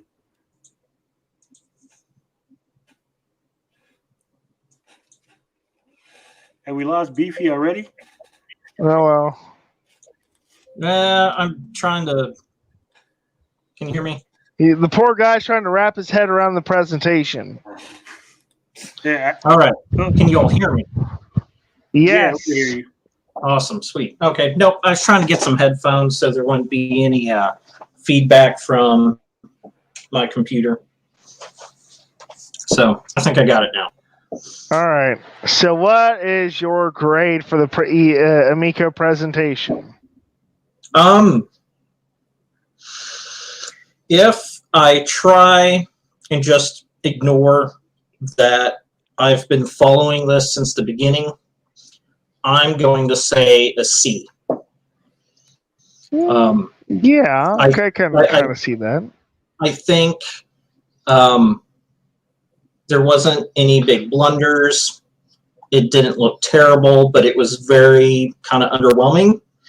And what I mean by underwhelming is he really needs to learn to let the games speak. He needs to stop talking over them, maybe do a little, hey, this is the game, a little bit about it, boom, trailer, and just let the trailer and the game speak for itself. I think it takes away from the presentation. I know exactly what you mean. For me, I think it would be really helpful if they actually put like football, soccer, whatever the game is on the screen, so so we wouldn't have the situation like we're all like, what is that game?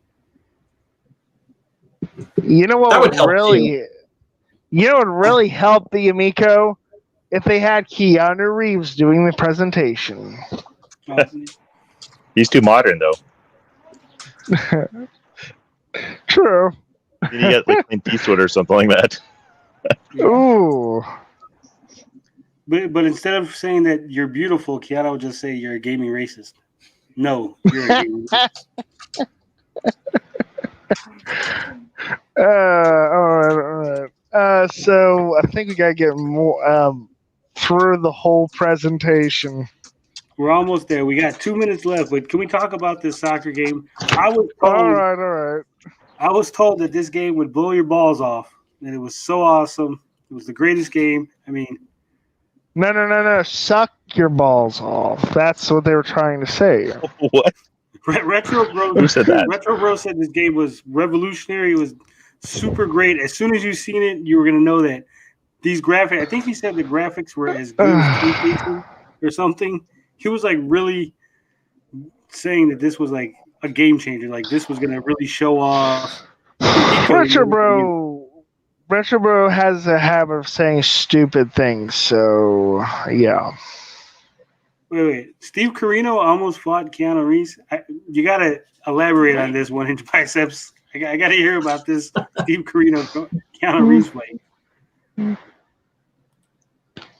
And just in case people don't know, 1-inch biceps, he does a wrestling podcast with Jackie Jones. It's In Your Head Wrestling Radio. If you're into wrestling, it's fucking awesome. Sweet. I'll have to check that out. This is 3DO level soccer coming to Amico in 2022, 2023. Says, where's the licenses for the soccer teams in this Flash game? Tommy wasting too much license money on cornhole.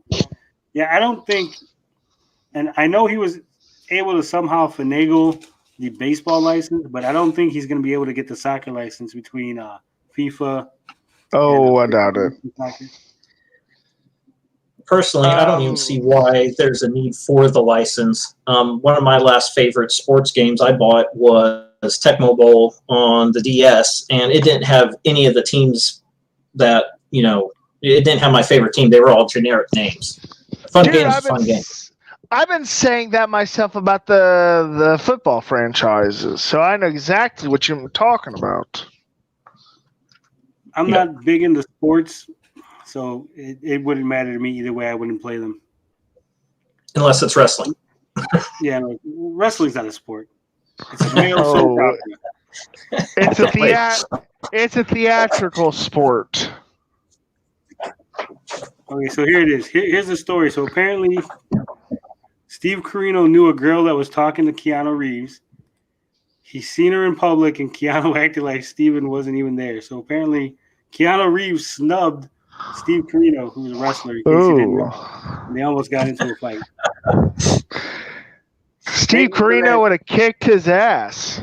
You think so? He would have. Oh, look at Keanu Reeves. I mean, the guy is just a skinny white guy. Have you not seen John Wick? Yeah. No, those are rehearsed. In Matrix? I mean, it's just. If you have more muscle than the other guy, and if it's the way it is, and you're going to win.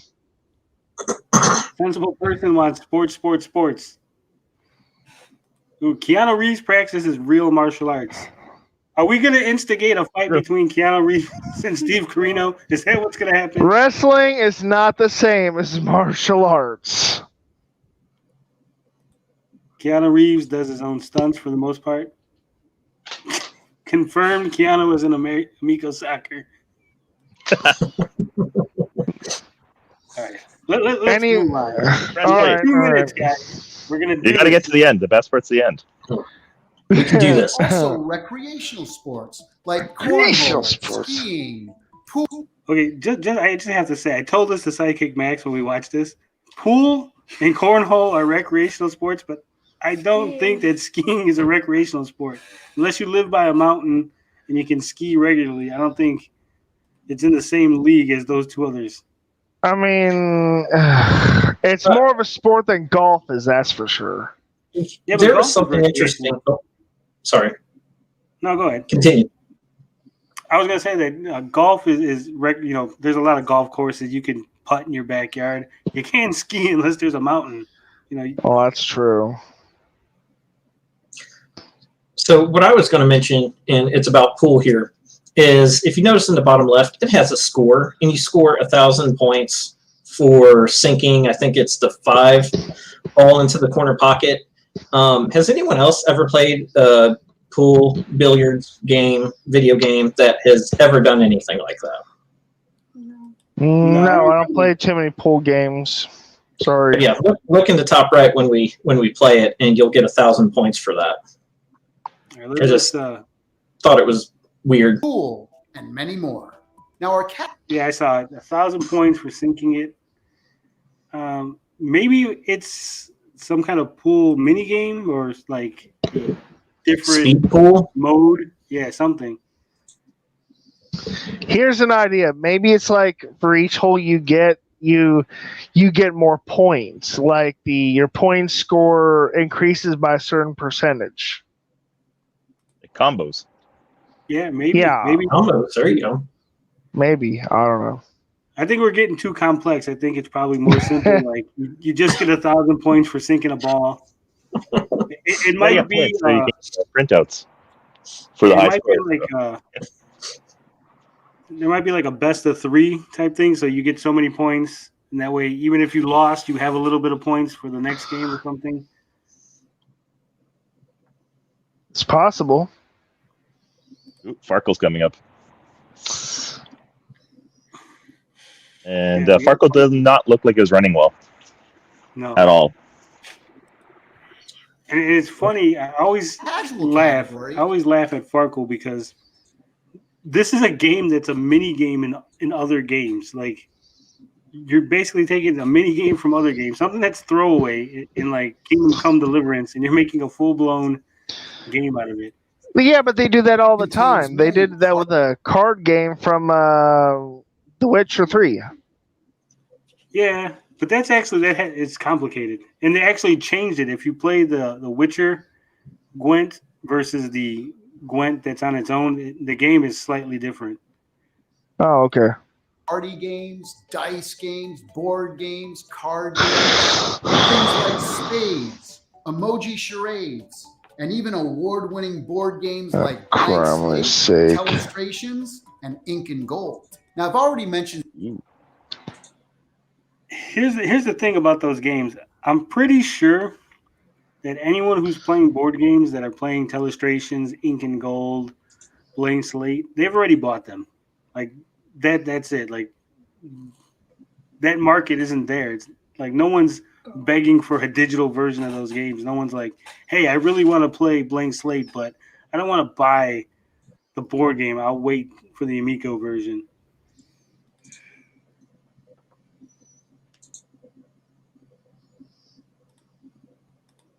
Award-winning board games. What awards do they win? Probably Board Game of the Year or Best New Board Game or Sexiest Board Game. Sexiest. I think the board games are good in and of themselves, and there's a lot of them right now they could actually get that are on Steam and mobile. I'm not sure why they're not pursuing them, but I think that if they're going to get board games, you have to get the classic board games, like the ones that have held up over time. You know, like Telestrations and all them. These are like more new games, and we don't know if they have the same life as, like, say, like a Monopoly or a Sorry or a Candyland. Those games have been around for lots of years. These games only been around for a couple of years, and in 5 years, Telestrations might no longer be the thing. You know, they might have moved on. Whereas I think Monopoly is timeless. Well, Ubisoft has the license for a bunch of them, so highly doubt they'll put them on the Amico. Well, so maybe Amico's problem isn't that they don't want those games; they just can't get them.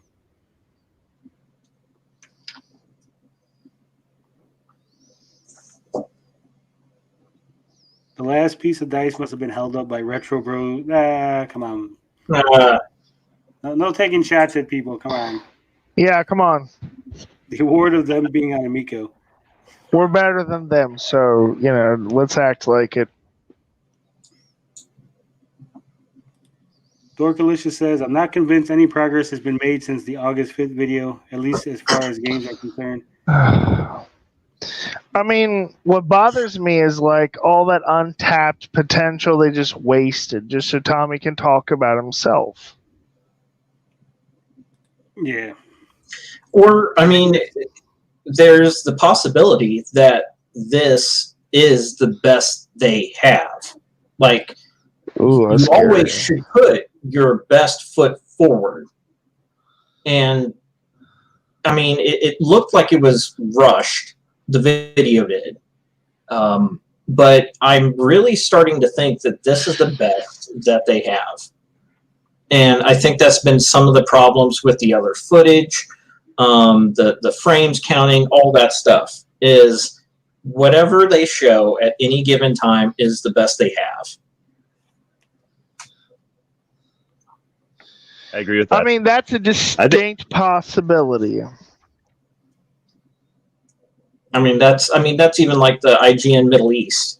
Why do you give it to any type of video game journalist not knowing what firmware it's on, not optimized, and at least not give them the heads up that, hey, this is still, it didn't seem like they even prepped the writer initially with, this is what you're going to see, we're still working on X, Y, and Z.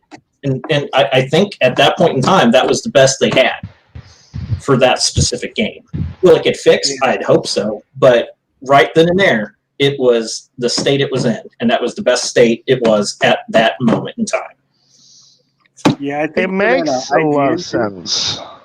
Here's the thing. For the IGN thing, I'm pretty sure that writer was pretty pissed when he found out that Tommy was basically throwing him under the bus about that. I mean, he is a professional. He didn't get on Twitter and make a big deal about it. But just his initial reaction, like when he asked me, well, where did that come from? He did seem like he was taken aback. Like he was like, this motherfucker is talking shit behind my back after I did them a favor and looked at their damn console.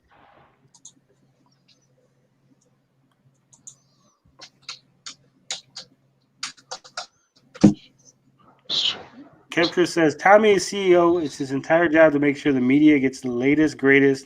Instead, he blames his failure on others. Yeah. I mean, at the end of the day, he's the face of the company. He's the guy calling the shots. I mean, he's the one who has to take the hits. Yeah. Hey, P.O. Box, what up? And sensible person. Tony. Hey, Tony. How many people do you think are staffed within Intellivision? Because I have a feeling it's only like really small, and that's why we see all these mistakes and incompetence, because they have a skeleton staff and money's probably running really tight there. That's my guess. It's hard to tell because when you get things like the Jay Allard situation where Tommy makes it seem like he's an employee, he's a full-time worker, and then turns around and like, oh, he's a contractor. He was never an employee. So it's really hard to tell who's a contractor, who's someone that's part-time, full-time, an intern. So it could be possible. Claims he has, what did he say, 20 people working on the firmware, all those hilarious numbers of people doing all these different things, but they don't have somebody working on working with IGN and the other media. Like, that should not be Tommy doing that. It should be someone who specializes in that. Presentations and whatnot. And to me, this looks just like someone who doesn't know what they're doing, putting it together. It's entirely possible. They hired a new guy to work on their videos, a new video editor. This video does not look any better than anything they've done before. So either they hired him and he quit, or he got fired, or he's just doing the exact same thing that they were doing anyway, or Tommy's micromanaging them and we're getting the same results. Just a bunch of weird things over the time, all the spelling mistakes and all the other stuff. It just everything comes off very amateurish, just like this presentation did. So I have a feeling that they don't things aren't going too well in Intellivision land, where they don't have that much staff, and who knows if this even comes out. He was saying at one point he had 50 people on staff. So it didn't look like, when they toured the office, it looked like there was maybe 10, 15 people. Well, keep in mind they didn't show everyone in the building, so. Yeah, but you could just see like the desks didn't look like they were moved into. You know, like these were places where people were working on a regular basis. You had stuff piled up in front of them, just junk sitting around. Nothing was wired up either. If you look at the desks, so Yeah. I can't remember who posted. I can't remember if it's one of the. I don't remember who did it, but they said that it was somebody else's building, that his friend or something like that, and Yeah, I think- mostly for the most part that building was just a front, and in reality, it's not really Intellivision's building. Yeah, it says that office space, aka car garage, really looks amateur. Yeah, I believe it's one of the guys. I think Nick Richards. I think it's his building, because I'm pretty sure I remember them saying that was his cars. His I mean, he works for the company. it's entirely possible that it could just be a really small operation. I mean, look at the way they changed the design of the purple and the white Amicos at this before E3 here, as in like a month or weeks before. I mean, you know, what company, who does that and thinks they're going to honestly release their product at the promised time? Yeah, I agree. I mean, you can't just keep changing it up at last minute. Arioka, I'm gonna say no. Tommy does not sound like Michael Scott. Michael Scott is a national treasure. He's a very funny Who individual. in the world is Michael Scott? He's the boss from The Office. How have you not seen The Office, Carl? I don't pay that much attention. Your homework is to go watch The Office. Give me homework, Carl. Oh, The American Office, one. the show. Okay, The all American right, one. now I get you. Okay, I've seen some of The Office. And Michael Scott's the boss. He's the lovable but out of touch. All right, let's try to get through the rest of this. We got Press play. Chess computer. Yeah, I guess you're right. Sensible. Licenses like Major League Baseball and Sesame Street, but we have even more, including things like Harlem Mattel Hot Globetrotters. Wheels, Harlem Globetrotters, and so much more. Now, we've previously announced that we're doing a brand new exclusive Earthworm Jim game So for much Intellivision. more. And we got here's what I was telling Max. He said before that he got the original team for Earthworm Jim. Then he turned around and said, well, Doug TenNapel is not working on it because, you know, Doug's a little controversial. But now in this video, he's saying again that they got the original team. And if you look, that's the Doug original team right to be there in working the on red hat working on the game. So He is not working on the game for sure. you don't think he's I working watched. on the game? Nope, he was on an interview with Slopes Game Room like a month ago, and he was talking about his schedule, and he's doing a couple graphic novels or whatever he does, those comic books. And in a few years, he might do another book for Earthworm Jim, but he made it clear that he was not working on the game right now. Now I've Well, heard Tommy say this thing where basically employees left, but they're still working for Intellivision unofficially. I was gonna say I think it's possible that Doug is working on the game, but he was told to not say he was working on the game, so that way people don't come after Tommy and Amico and the whole anti-Doug thing. You think that's possible, Ninja Kitty? Nope.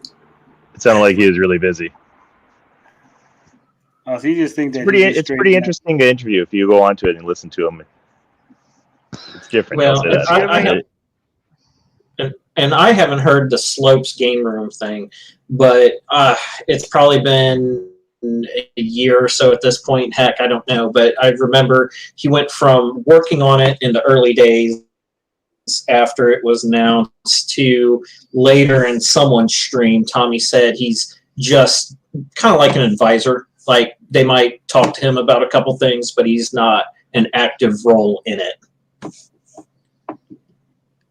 Yeah, that's why I got the impression that was So- possibly a cover up. Like, we're just gonna say he's not working on it, so people, because if you remember Kotaku, the only thing they really talked about in their coverage of the Amico was Earthworm Jim and how much they hated Doug TenNapel.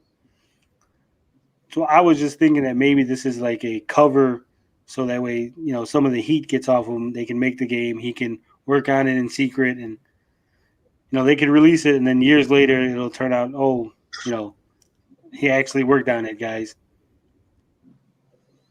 I don't know. I mean, it could also be that Doug knows he's polarizing and wants to see the game do well, so he's backing away from it to go work on his comic books and stuff. So, I mean...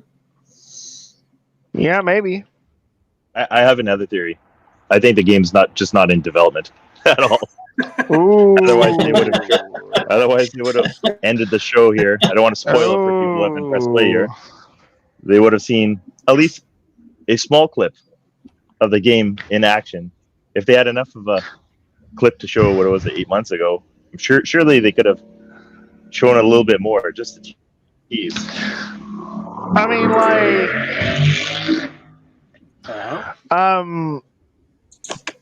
I'll tell you one reason why I don't think the system is going to release this year. Like, look at every other E3 presentation. Whenever they talk about a game, there's usually more effort put into the presentation. This is more like a teaser.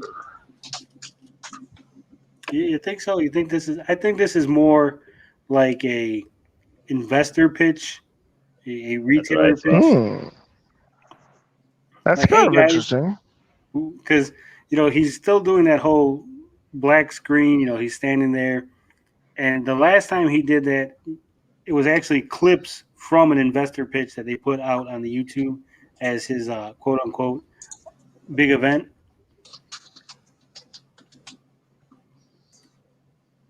Showing a sizzle reel doesn't convey how awesome Tommy is. He has to tell you about his accomplishments. That's right. That's funny.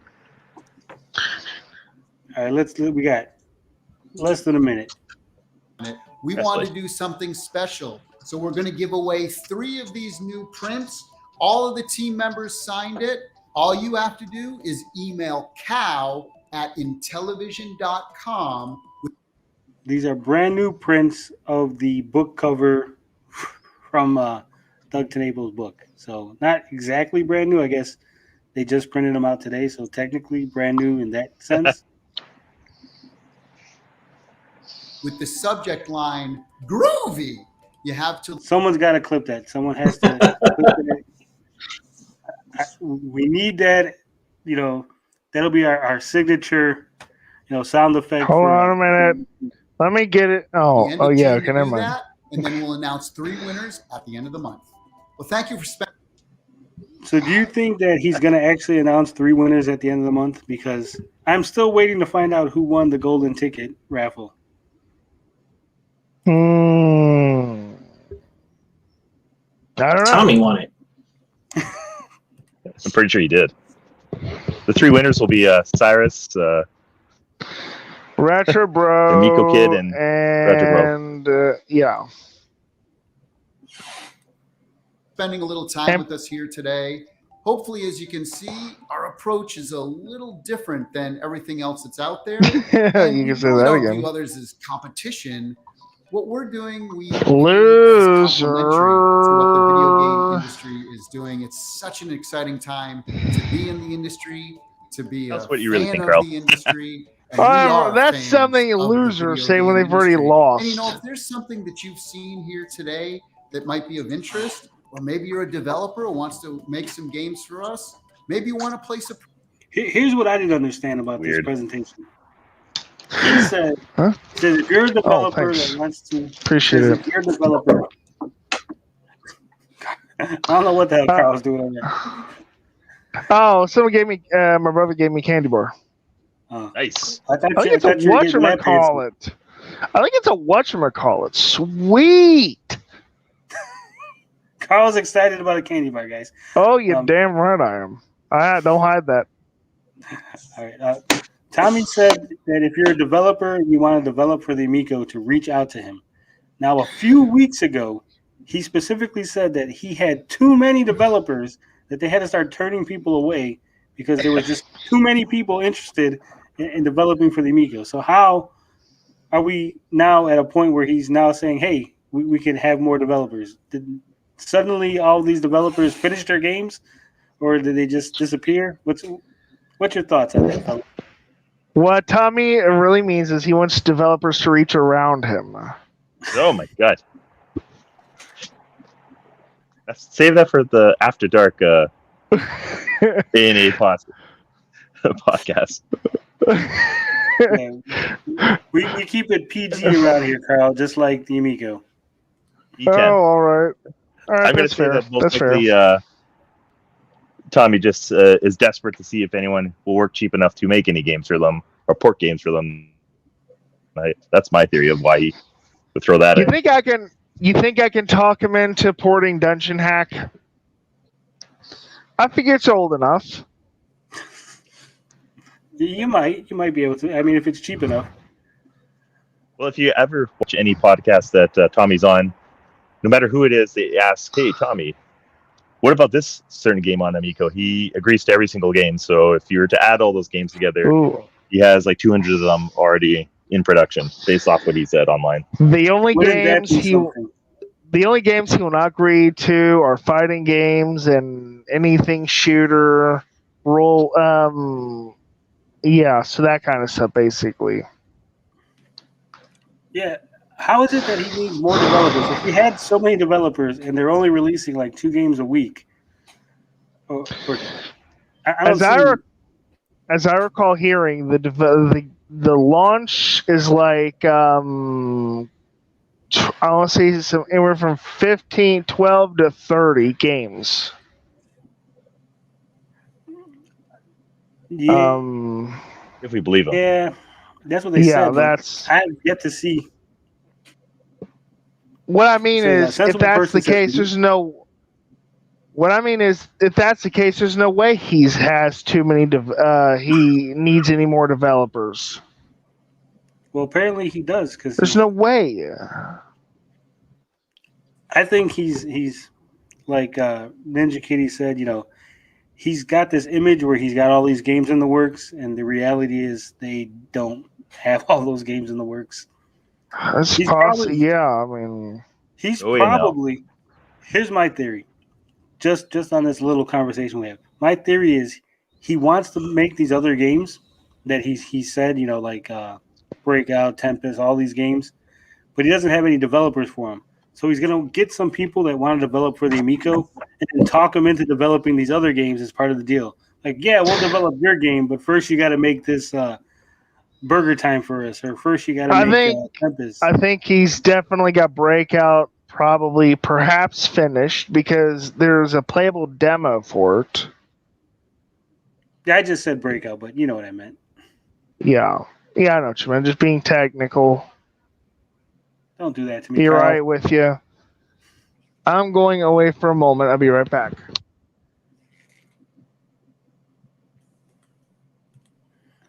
All right, we're gonna get through this last little bit. You still aren't done with that? We're still not done. We've got 2 hours, 2 hours. on the stream, and we haven't finished this 10-minute video. Oh my god. I know. Pre-order. Please go to Intellivision.com. We want to hear from you. He wants to hear from you. No, he doesn't. It's not true. They're deleting comments on the Amico Reddit subreddit. Why is there 2 seconds of dead air at the end of his presentation? He had to pad his presentation with 2 seconds of dead air. I'm very, very Yeah, upset. they get every second for every money they spend, all that money they spend, like the worth of it, you know. It says Dorkalicious is right. It's not an Amico podcast unless you hit 4 hours. So we're halfway there, gentlemen. No. Do I have to be extra cringy now? Yeah. This is the part where everybody gets drunk and just falls over their chairs. And Oh, I hate liquor. Well, I hate beer to be exact. So I'll ask the gentleman here. Have you seen anything at E3 not Amico related, but something at E3 that caught your interest? Oh yeah. Starfield. You can elaborate on that, Carl. You didn't just have to say the name. I mean, yeah, there are a few things I want to play. Well, I didn't see Starfield. I barely watched any of E3, so I think it'll be solid. I mean, hey, if you have an Xbox and Game Pass is free, so. Oh, I don't have an Xbox. That's the one thing I don't have here is Xbox. Yeah, you're not gonna be able to get it anyway. It's like it's not going to the PlayStation. Looks like I gotta hit up Microsoft, tell them to send me an Xbox. Go for the cheap one. I don't know. If they're gonna send me one, they're gonna send me the high end one. It's got to be a shill. Yeah. Well, I mean, I am already a Sony shill. They did send me a private link to get a PlayStation 5. Wow. He's super chill and he's there to save the day. Yeah. What about you, Ninja Kitty? Anything at E3 that caught your interest? Well, the Microsoft presentation was awesome, of course. Square sucked. That was terrible. I heard about it. It wasn't E3. It wasn't E3, but after watching this 10-minute thing with Intellivision, it reminded me of the Playdate video from a week ago. I was going to do a video on that one, and just how much better and superior that presentation was compared to this one. And even though the Playdate, when you just think about it, is ridiculously overpriced, silly, extremely niche, but just how they did the presentation was just light years better. I'm gonna get one just because I like spending money on stupid stick stuff. the knife in deeper. But that presentation was so much better and so much like just how they sold it, and just it was just so much more professional and just night and day different. And the fact that I like the Playdate.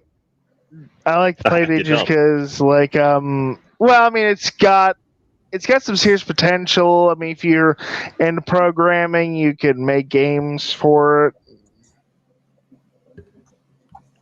it. Anyway, it's just well done though. It's just how they that seemed like a console or a whatever you call it, handheld console that is coming out this year, while the Amico video to me seemed like it was a concept that they're trying to sell. And had I known nothing about the Amico, I'd be shocked to find out that it's supposed to be coming out in 3 or 4 months because they didn't give a release date, price, what came with it. It was quite weird. All right, so we before we get to Mr. Beefy's thoughts on E3, P.O. Box Christmas wants to know about this creature from the Black Lagoon in Bret Hart's Ring Attire. You want to explain your icon here, Beefy? Yes, I was starting to type a reply, but it'll be easier to explain it. There is a wrestling card game called Go Fight Pal. It's a very simple card game. A guy created it with his daughter. It's very simple, only requires 2 6-sided dice for 2 players. And I've been following it for a lot of years, and I actually created a team for the game, a tag team called the Cold-Blooded Hearts. And the idea was they were at the bottom of Thetis Lake in Canada, and they were creatures from the Black Lagoon, but I made them into, instead of being the actual Bret Hart and Jim the Anvil Neidhart, they are marksman and blacksmith. But yeah, it's for a card game called Go Fight Pal, and so yes, it's Bret Hart basically. All right, and your thoughts on E3? What interested you about E3? Honestly, I haven't really had a chance to watch a whole lot of anything. I want to check out Microsoft's because I heard really good things about it, and honestly, I'm more interested in what Nintendo has to say tomorrow. So really, the only footage I've had a chance to sit down and watch is unfortunately the Amico footage. So, but hey, that's on me. Yeah, like I said, I haven't watched a whole lot of E3. I typically don't watch a lot of E3. I know that sounds weird considering what I do, but I've always found it to be a lot of hype, and I'm not really big on hype. But I did see the Guardians of the Galaxy presentation, and I actually liked the game. It looked pretty good. I'm a huge sucker for anything Marvel, so I'm really excited for that game, and I think it's going to be good. Now, I was a little upset with Square because they spammed the shit out of my email, and I got like 7 emails from them to tell me to check out the fucking presentation. They really need to, whoever's in charge of the email department over there at Square, they need to fucking fix that. Let's see, fucking Canadian Gamer shows up in the chat. He doesn't want to come on the fucking panel. Those damn Canadians. Corona Prime wants to know, what do you think will be shown at the Nintendo presentation tomorrow? Any thoughts, gentlemen? They're going to talk about Zelda. That's much, I think.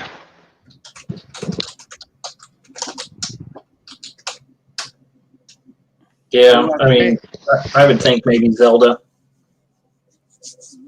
Ninja Kitty, you're thinking Zelda too? I'm just typing funny comments. I'm thinking the Switch Pro. You think so? I think Switch Pro too. It's going to be so much fun when they announce the Switch Pro and then drop the price of the current Switch to $249 with the pack-in game, and that's going to be great.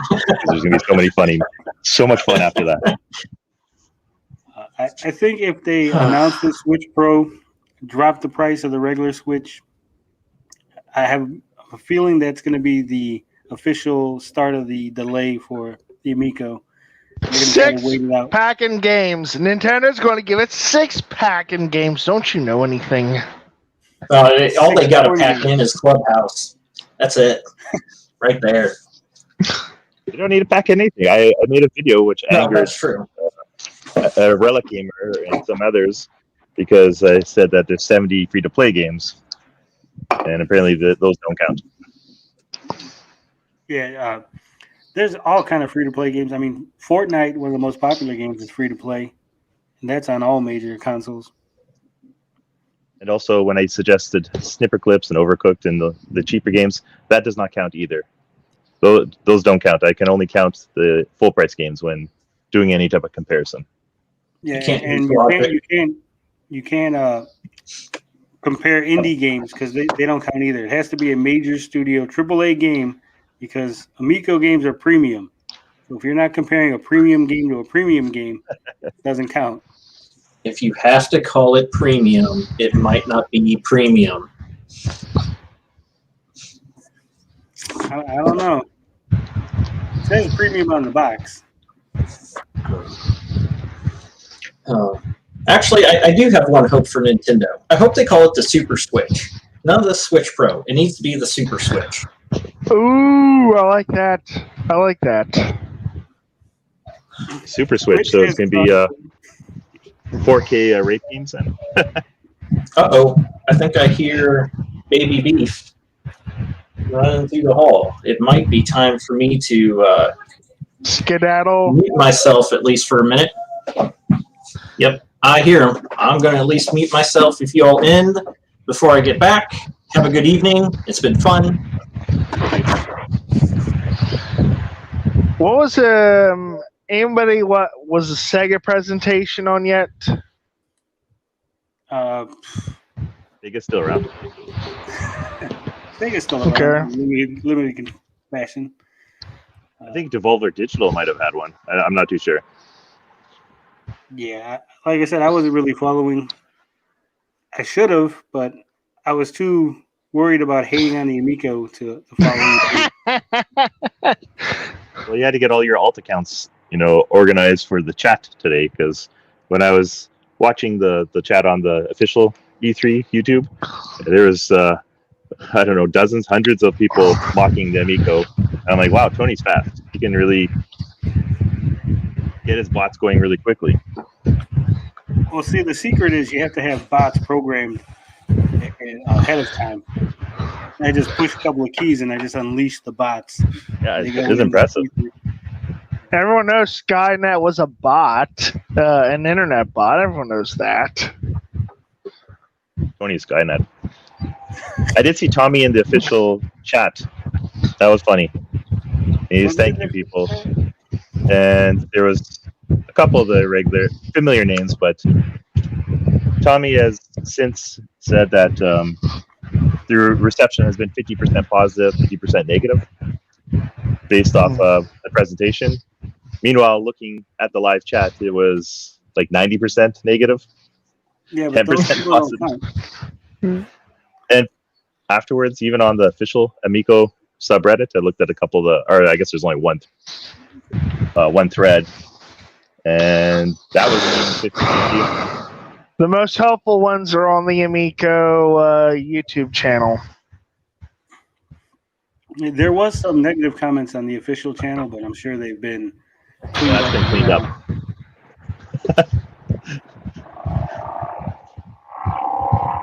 And the best part was when I was watching the live chat. Aside from all the funny one-liners that everyone had, when people started talking about the price at the end of it, that was pretty funny because everyone was under the impression that was under $100. When they found it was, they were pretty. They were blown away. Yeah, I know there's a thread on Reset Era, and they're pretty much underwhelmed. But I mean, they are gaming graces, so they don't count. Oh, It was I posted this. I went to, which is EB Games, which is GameStop, where I'm at, and I asked about the Amico because I went there the other day to pick up Clubhouse games, and they had no idea what the hell I was talking about and could not find the SKU in their system. No clue what I was talking about, and they couldn't find it in their system. No SKU or anything. I'm like, well, that's a bad start. Yeah, that's not a good sign when your major retailer can't even find it in the system. Though I know that there was a individual who posted on Twitter that it was in the system where they were. So maybe it's not in all regions. Maybe it's not in all areas. I know Tommy took exception to one of the videos I made, saying that 100,000 wouldn't be enough Amicos for all the EB games, all the GameStops rather, and all the Walmarts. And he was basically saying, well, how do you know they're going to be in everyone and not just certain ones? Because that's what people do when they start out business. If you know anything about business, you make select runs and select markets. So then it's definitely in our area, in our GameStops, that's for sure. I mean, Ninja Kitty, I mean, your GameStop's probably in the basement, so that's probably why. You must It live is. in the armpit, within the armpit of wherever you live. I live in my mom's basement, apparently based off what, I forget who told me, Tari Creep? One of those people. It says, I believe that if you ask GameStop for an Amico, they'll look at you like you're crazy. Oh man, that happened to me once. Yeah, that happened to me once. People are calling it the Oofia. That's a good one. I didn't see that. The Oofia. They can say Oofia. Now, here's something that I found interesting. I was talking to Carl before the stream started. I noticed that certain people didn't make any videos. At least before we went on air, there was nothing from Smash, Brett Weiss, Stuttering Craig, all these people that were pushing it heavily, that were saying how great it was. You would think they would be making videos for this big E3. This isn't just a little event. This isn't Tommy saying a comment. I think Brett did make one. Did Brett he? Weiss. Eventually?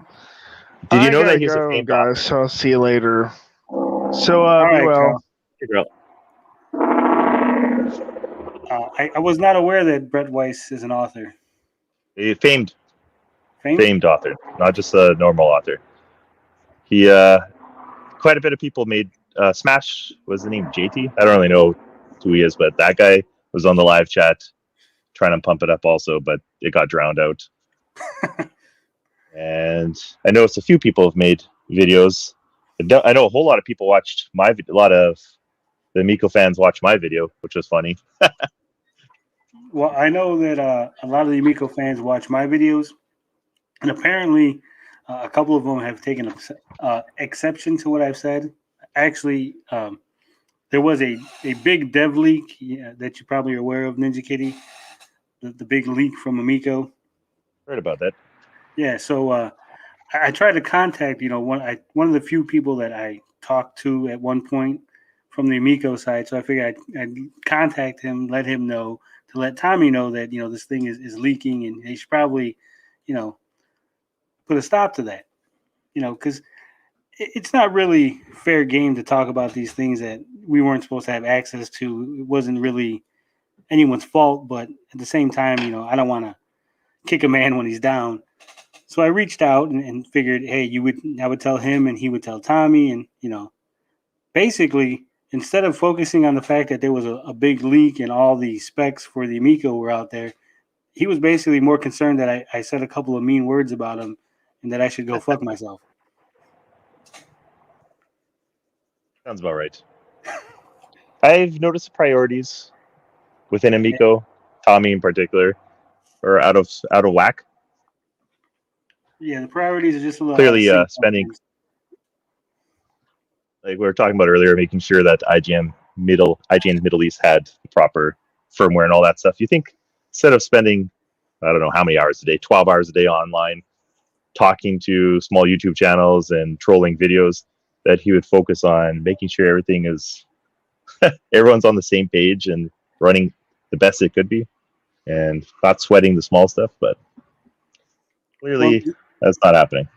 The funniest thing about that IGN Middle East article was that the guy ended up interviewing Tommy afterward, but Tommy was on Twitter pumping up the article saying, "Hey, IGN interviewed me. Here's this IGN interview," and he didn't mention the fact that it was IGN Middle East. He kind of dropped the Middle East and was implying that it was the main IGN branch. And not to mention, it was not a positive article either. Everything's positive for Tommy. On the, I think it's the sensible person, that I'm getting the name right.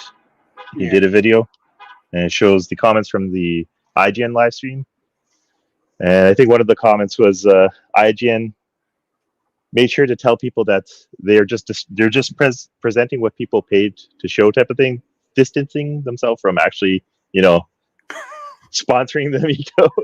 And there's I quickly looked through it, but there's a couple of wisecracks where they're IGN outright saying like, we are just showing what is being shown. Essentially saying we have nothing to do with this crap. Don't hold it against us. And I thought that was pretty bad that they had to do that. Oh, I didn't see. I gotta watch that video. I'm pretty sure it's on Sensible Person's video.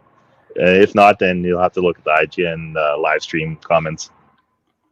Zeno says, has the main IGN said anything about Amico? I think just when it first came out. Yeah, well, that's what I was gonna say. When it first came out, basically everybody was like, "Hey, this thing's coming out. Tommy Talarico's doing it. You don't know much about it." And maybe when they hired Jay Allard, IGN had a little blurb about it. But I think that's about it.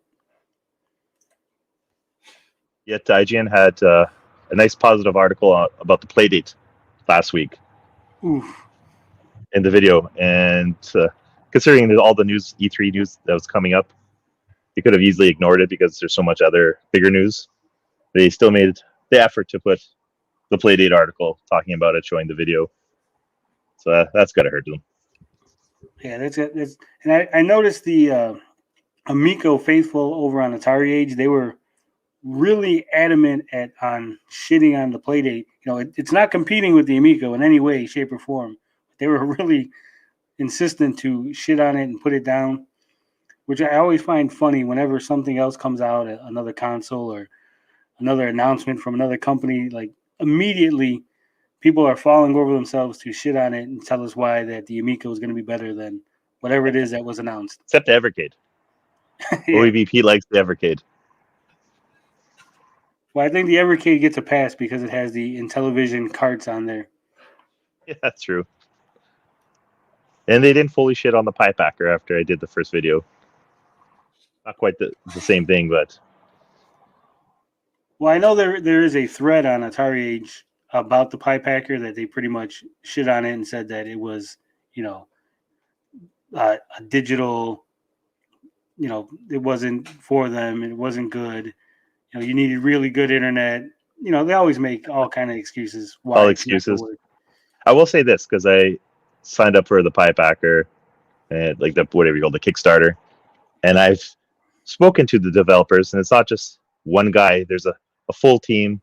Each has a different role, and it is night and day difference on how they communicate and how they take criticism. Because when the first day it was launched, they had like some people had issues depending on where you were in the world. Like I was playing it and it had lag, and instead of just calling me a racist and a jerk and everything, they actually acknowledged it and gave proper updates on where they were and what might be affecting it and how they'll improve it.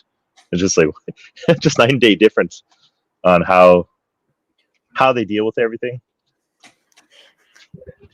Yeah, I mean, I can just imagine the reaction when people do get the Amicos and there is, an issue with one, or maybe something wasn't screwed in right, or maybe there was a loose board or something, some problem goes wrong with it, being transported and getting on trucks, dropped by delivery guys, whatever, causes an issue, and they call up and they're like, hey, my thing's not working. And, Tommy gets on the phone and tells them that they're gaming racist and that they're just trying to destroy his company with their negative reviews of the video game system that they've probably never played and only bought out of spite. Definitely. Zeno's curious to see what IGN has to say, or if any gaming publication about Amico's E3 showing. So do you think any major gaming publications are going to even talk about this E3 Amico stuff? Not at all. There's way too much bigger information to talk about. You don't think there's some intern somewhere that they're like, hey, fuck it, go cover that Amico shit? Nope. Tommy will find some obscure webpage. I can't remember where I read this last night. Usually it's just like an obscure webpage that just taught, like, it's just, I don't even know if it's a bot just writing the articles, but it called Farkle a board game, I think, or a card game.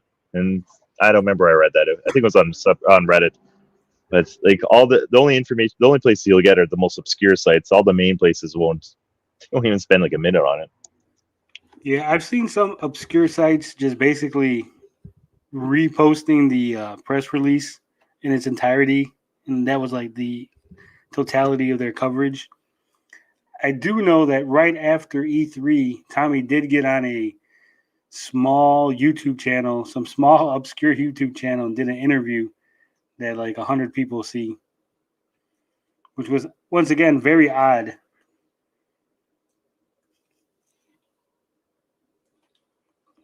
I mean, it goes back to his priorities, and not that he has to go on channels that have millions of views or tens or hundreds of thousands of views, but it just doesn't. It just, when he does the interviews, no offense, because I know he interviewed you, or you interviewed him. I mean, it just cheapens the product when you see him on all these sites with like 50 views or 70 views. Like, it's just, I don't know. It just doesn't seem. It just makes the product look cheap, in my opinion. I agree. Even though I didn't want to interview him in the first place live on the air, that was his insistence. But I think he's, when he first started doing it, it was a novelty. So people would tune in. Oh, Tommy's on some little channel, you got to tune in. But he's done it so much that it's just like, oh, there's another Tommy interview, whatever. He's basically hoarded himself out so much that it's no longer, an attraction. It's no longer a draw. And it just doesn't make sense. Choking on ice cream. Stop choking. You're doing a podcast, God. You die in a different room. Don't die. Both his ice cream will just melt. You can't choke on ice cream. Yeah, I choke on nothing. He's choking on the air. But yeah, like you said, like he's on these small podcasts, on these small YouTube channels. And like I was saying the other day, like it would be one thing if he was on small channels and big channels, but he's exclusively on small channels, like no big channels. And I know it's only small retro gaming channels. Like when I did the leapfrog video, I was looking just quickly on YouTube. I saw a whole bunch of, like, I guess they're mommy influencers or whatever they are. You would think he'd be doing interviews with moms or grandmas, because that's what he's trying to market towards. But it's all just the same, the same type of retro gaming channels with the, like, it doesn't. It's not like I still don't know who this system is for. So, like, if it is supposed to be for everyone, why isn't he interviewing? Like, he said he showed it off to moms the other week, but haven't heard anything at all. Well, you would think that if he showed it off to these moms, there would be footage. Like, why didn't he record any of that? That would be an event that he should have recorded and plastered all over YouTube and clips. Look at these moms playing. Look at this. They're having fun and they want to buy it and blah, blah, blah. But it was just like, hey, I did this event that I'm not going to show you anything of. And trust me, it was cool and everyone loved it. Maybe he's saving it for when he goes on TV for those shows with tens of millions of viewers. That's what he claims. So, well, I know there are a couple. Maybe he's a compulsive liar. Yeah. I don't know. Maybe he has a sickness. There's a couple of big YouTubers with several hundreds of thousands of subscribers that I know that I talk to, and they're interested. They have some knowledge of the Amico, and I'm sure they would love to have a sit down with Tommy, but he doesn't reach out to any of these people. So it's kind of odd. Like I said, it's not that he can't, it's that he's very insistent that he's not going to. Like, if he knows, because he can't control the narrative, if that's the case. Yeah, that's what I was about to say. Like, he knows that he'll be exposed, his product will be out there, and there's nothing he can do when you got someone with 400,000 subs that really doesn't need you to boost their views. He's not bringing them anything to the table. They're actually helping him. They're bringing something for him. So I don't think he'll be able to handle that dynamic. Nope, I can't imagine him. Well, even when he does answer questions to, like, legit questions online from people not trying to not troll him, like on Reddit or wherever, he still comes off as an ass. It pisses him off. So I can only imagine if he were to actually do a podcast with a mom who did raise valid questions, and then how he would react with their, with the criticisms. Yeah, I know he did a interview, or he was scheduled to do an interview with a female tech influencer, but then the Amico was delayed and that interview never surfaced. It never made it to air. Shocking. So, Tony, where does it go from here? What's the next steps of the Amico? When do they announce the delay, which is inevitable? Oh, there I am. There you are. Carl's back. I think they're You going to two are announce. still around. Damn. Yeah. I think he dipped his toe in the water with big channels with Review Tech and Pat, and it blew up in his face. Yeah. I think the next delay is probably going to be announced probably beginning of July. July 1st, we're going to see a delay announcement. I think it's that soon. I think it's going to be closer to the official release date. I think so. What about you, Carl? When do you think they're going to announce the delay? Oh, I think they'll pull a Cyberpunk. They'll pull a CD Projekt Red. That's what I think it'll happen. I think they'll announce it like at the last second when it's gone gold. Well, I don't think Amico's going gold anytime soon. No, I mean, what happened was the CD Projekt Red, they announced that the game Cyberpunk went gold, then they delayed the game again. Yeah. But like I said, I don't think that the Amico is going to have that much. Maybe. He went from saying that they had too many pre-orders, too many purchase orders, to begging people, if you're interested, go to our website and pre-order it. So I think they don't even have enough interest for them to make a manufacturing decision. Carl, hit us with... Can someone read that for me, please? Oh, here it is. Carl, hit us with that heavy mouth-breathing sun. from Balding Bob Ross. Is Balding Bob Ross a picture of the Afro Gamer dude? I can't tell. I mean, to be fair, you know, Possibly. I have less sinus trouble in my family, so that's probably why I do love heavy mouth breathing. It's all good. There, how's that? You sound like the Ultimate Warrior. Carl's about to cut a promo on us. Says Tommy couldn't control the narrative with the geek getaway. He was being objective. He also didn't do well with Review Tech USA, where the audience was mocking him. Yeah, both times. When he went on the Review Tech, the surprise when Smash JT went and tricked off and said, "Hey, Rich talking about the Amico. You better get in there, Tommy." And Tommy got in there, and Rich wasn't happy. First off, you could tell Rich was kind of pissed off that Tommy forced his way onto his stream, and he wasn't nice. The chat wasn't nice. I mean, to be fair, Rich is a creepy, obnoxious guy all by himself. You know what? I don't watch him very much. I don't watch a lot of USA. I don't watch a lot of anybody. I think I watch Ninja Kitty more than I watch anyone else. Yeah. Ninja Kitty is definitely more entertaining than most YouTubers have. Like, when I watch different YouTubers for different reasons. I watch somebody like Metal Jesus for games, pickup videos and stuff like that. I don't take the guy seriously. I don't care about, you know, what he's like as a person. And I'm generally like that with a lot of those people. Yeah. Like I said, I don't really watch content, though that Amico Day, have an Amico Day channel that's becoming one of my favorites. Highly Amico recommend Joy one or the Amico Day one? The Amico Day, not the Amico Joy. The Amico Joy, Daycare channel.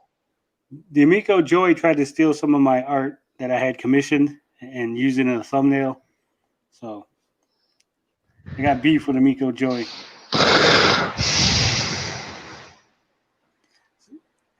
Any other topics you gentlemen want to cover? I don't think we're going to quite hit that 4-hour Amico. I mean, okay, here's one. What kind of stuff do you really want to see in the E3 presentation? For the Amico?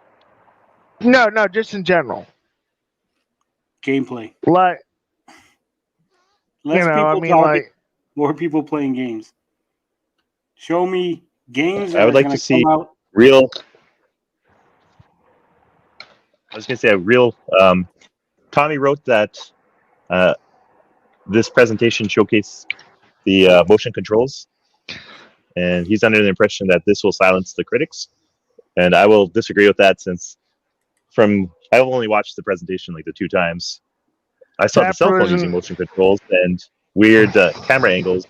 I did not see someone legitimately using the motion controls on the controller. There's no way that presentation shuts up the critics. No way at all. Not at all. I've said this when I was on After Dark, and I'll say it now. I am an expert in human nature. And there are very few people whose analytical abilities are above my own. I said that once, and I'll say it again. I'll say it time and time again. And there's no way ever that, because once people, the internet community, internet people tend to do this. They latch onto something and they never shut up about it. And what Tommy Talarico did was create his own. What he did was he created his own nightmare with this presentation. That is what will happen. Mark my words. Ooh, his own nightmare.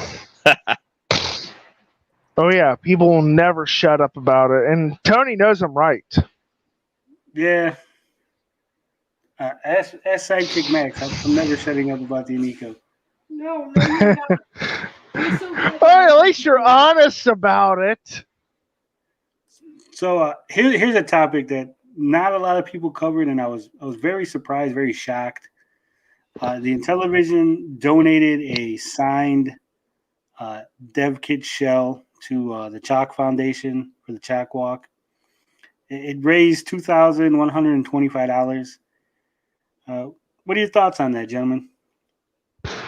They were too cheap to give them a full functioning Amico. That's what I'm thinking. I think I was gonna say Yeah. I think Tommy bought it. I mean, it's possible. What if, It's possible. what if one of the haters was the winner of the Amico shell? How would that go over? Did you buy it? I did not buy it. What You about could've you, bought it. Did Tony? not buy it. But do you think that would go over well with the Amico fans? That someone from the hater side actually spent their hard-earned money Oh man.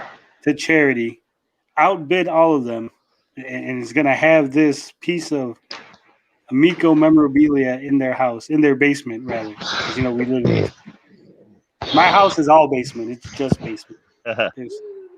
It was built underground, so the entire house is a basement. I wonder if they would have enjoyed it if a certain hater bought it and then did a nice montage or slow-mo video of it being exploded and ran over by something else, by a Nintendo Switch or something. I don't know. That would be more fun.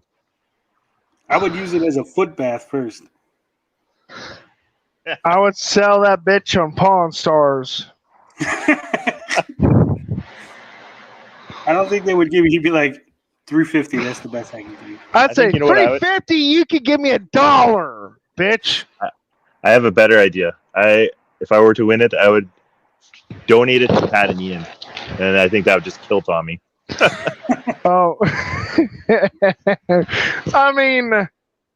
I mean, here's the thing. He is from. I've said this. I said. If you were.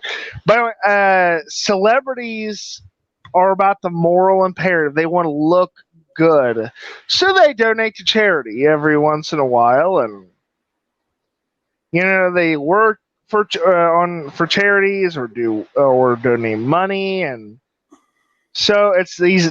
Yes, he definitely did it, but I think it would be hilarious, like you said, if one of the haters bought it. I'll tell you what. If I bought it, if it was me, I would definitely contact Kevtris and have him build me, because he's seen the specs. I know Kevtris knows the specs of the Amico. I would have him build me a board that I could put in it and have a custom Amico and play the porniest of porn games on it live on stream, and just have people like, look, I'm playing porn on the Amico. I mean, it would. Yeah, I mean, if it were me, I would take that shell and build a Raspberry Pi 4 with it, or an FPGA console, and load it with violent video games like Postal. One moment.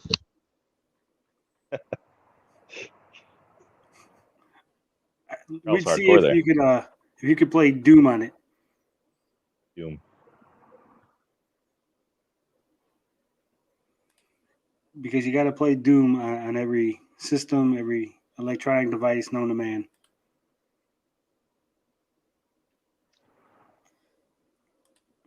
Strider I think said I'm we going to have should- to check out Was that? because my wife is. I think I'm going to have to take off for my fatherly duties. His fake I have to family leave you with calling. Carl. All right. Oh, my dad just wanted to borrow a USB cable. So it's not a big deal. All right. Well, thank you for being here, Ninja Kitty. Enjoy your imaginary family. Yeah. Oh wait, I have to go see my. Yeah, I have to go back in the basement, I guess, or whatever. Alrighty. See you guys. Thanks for having me on. Oh, no See ya, problem Carl. at all. Yeah. See ya. Tony. See you, Thank you. meatbags. Yeah, Can the it's controllers run Doom? I don't think the controllers can handle Doom. oh, now that'd be interesting. I'll tell you what you do. You build a mini console with the controller, and you play Doom with it. Yeah, the shell, the Amico shell, the charity one, doesn't come with any controllers. Oh, okay. So I wasn't aware. So you have to I build knew your own he's- custom ones. Buy some I old would build, Zoom. like I said, I do the FPGA route, or better yet, I'll tell you what. Build a mini PC with the shell, and then turn it into a Polymega. That is a possibility. It says Amico is the only thing Doom can't run on. Now, okay, here's a funny story.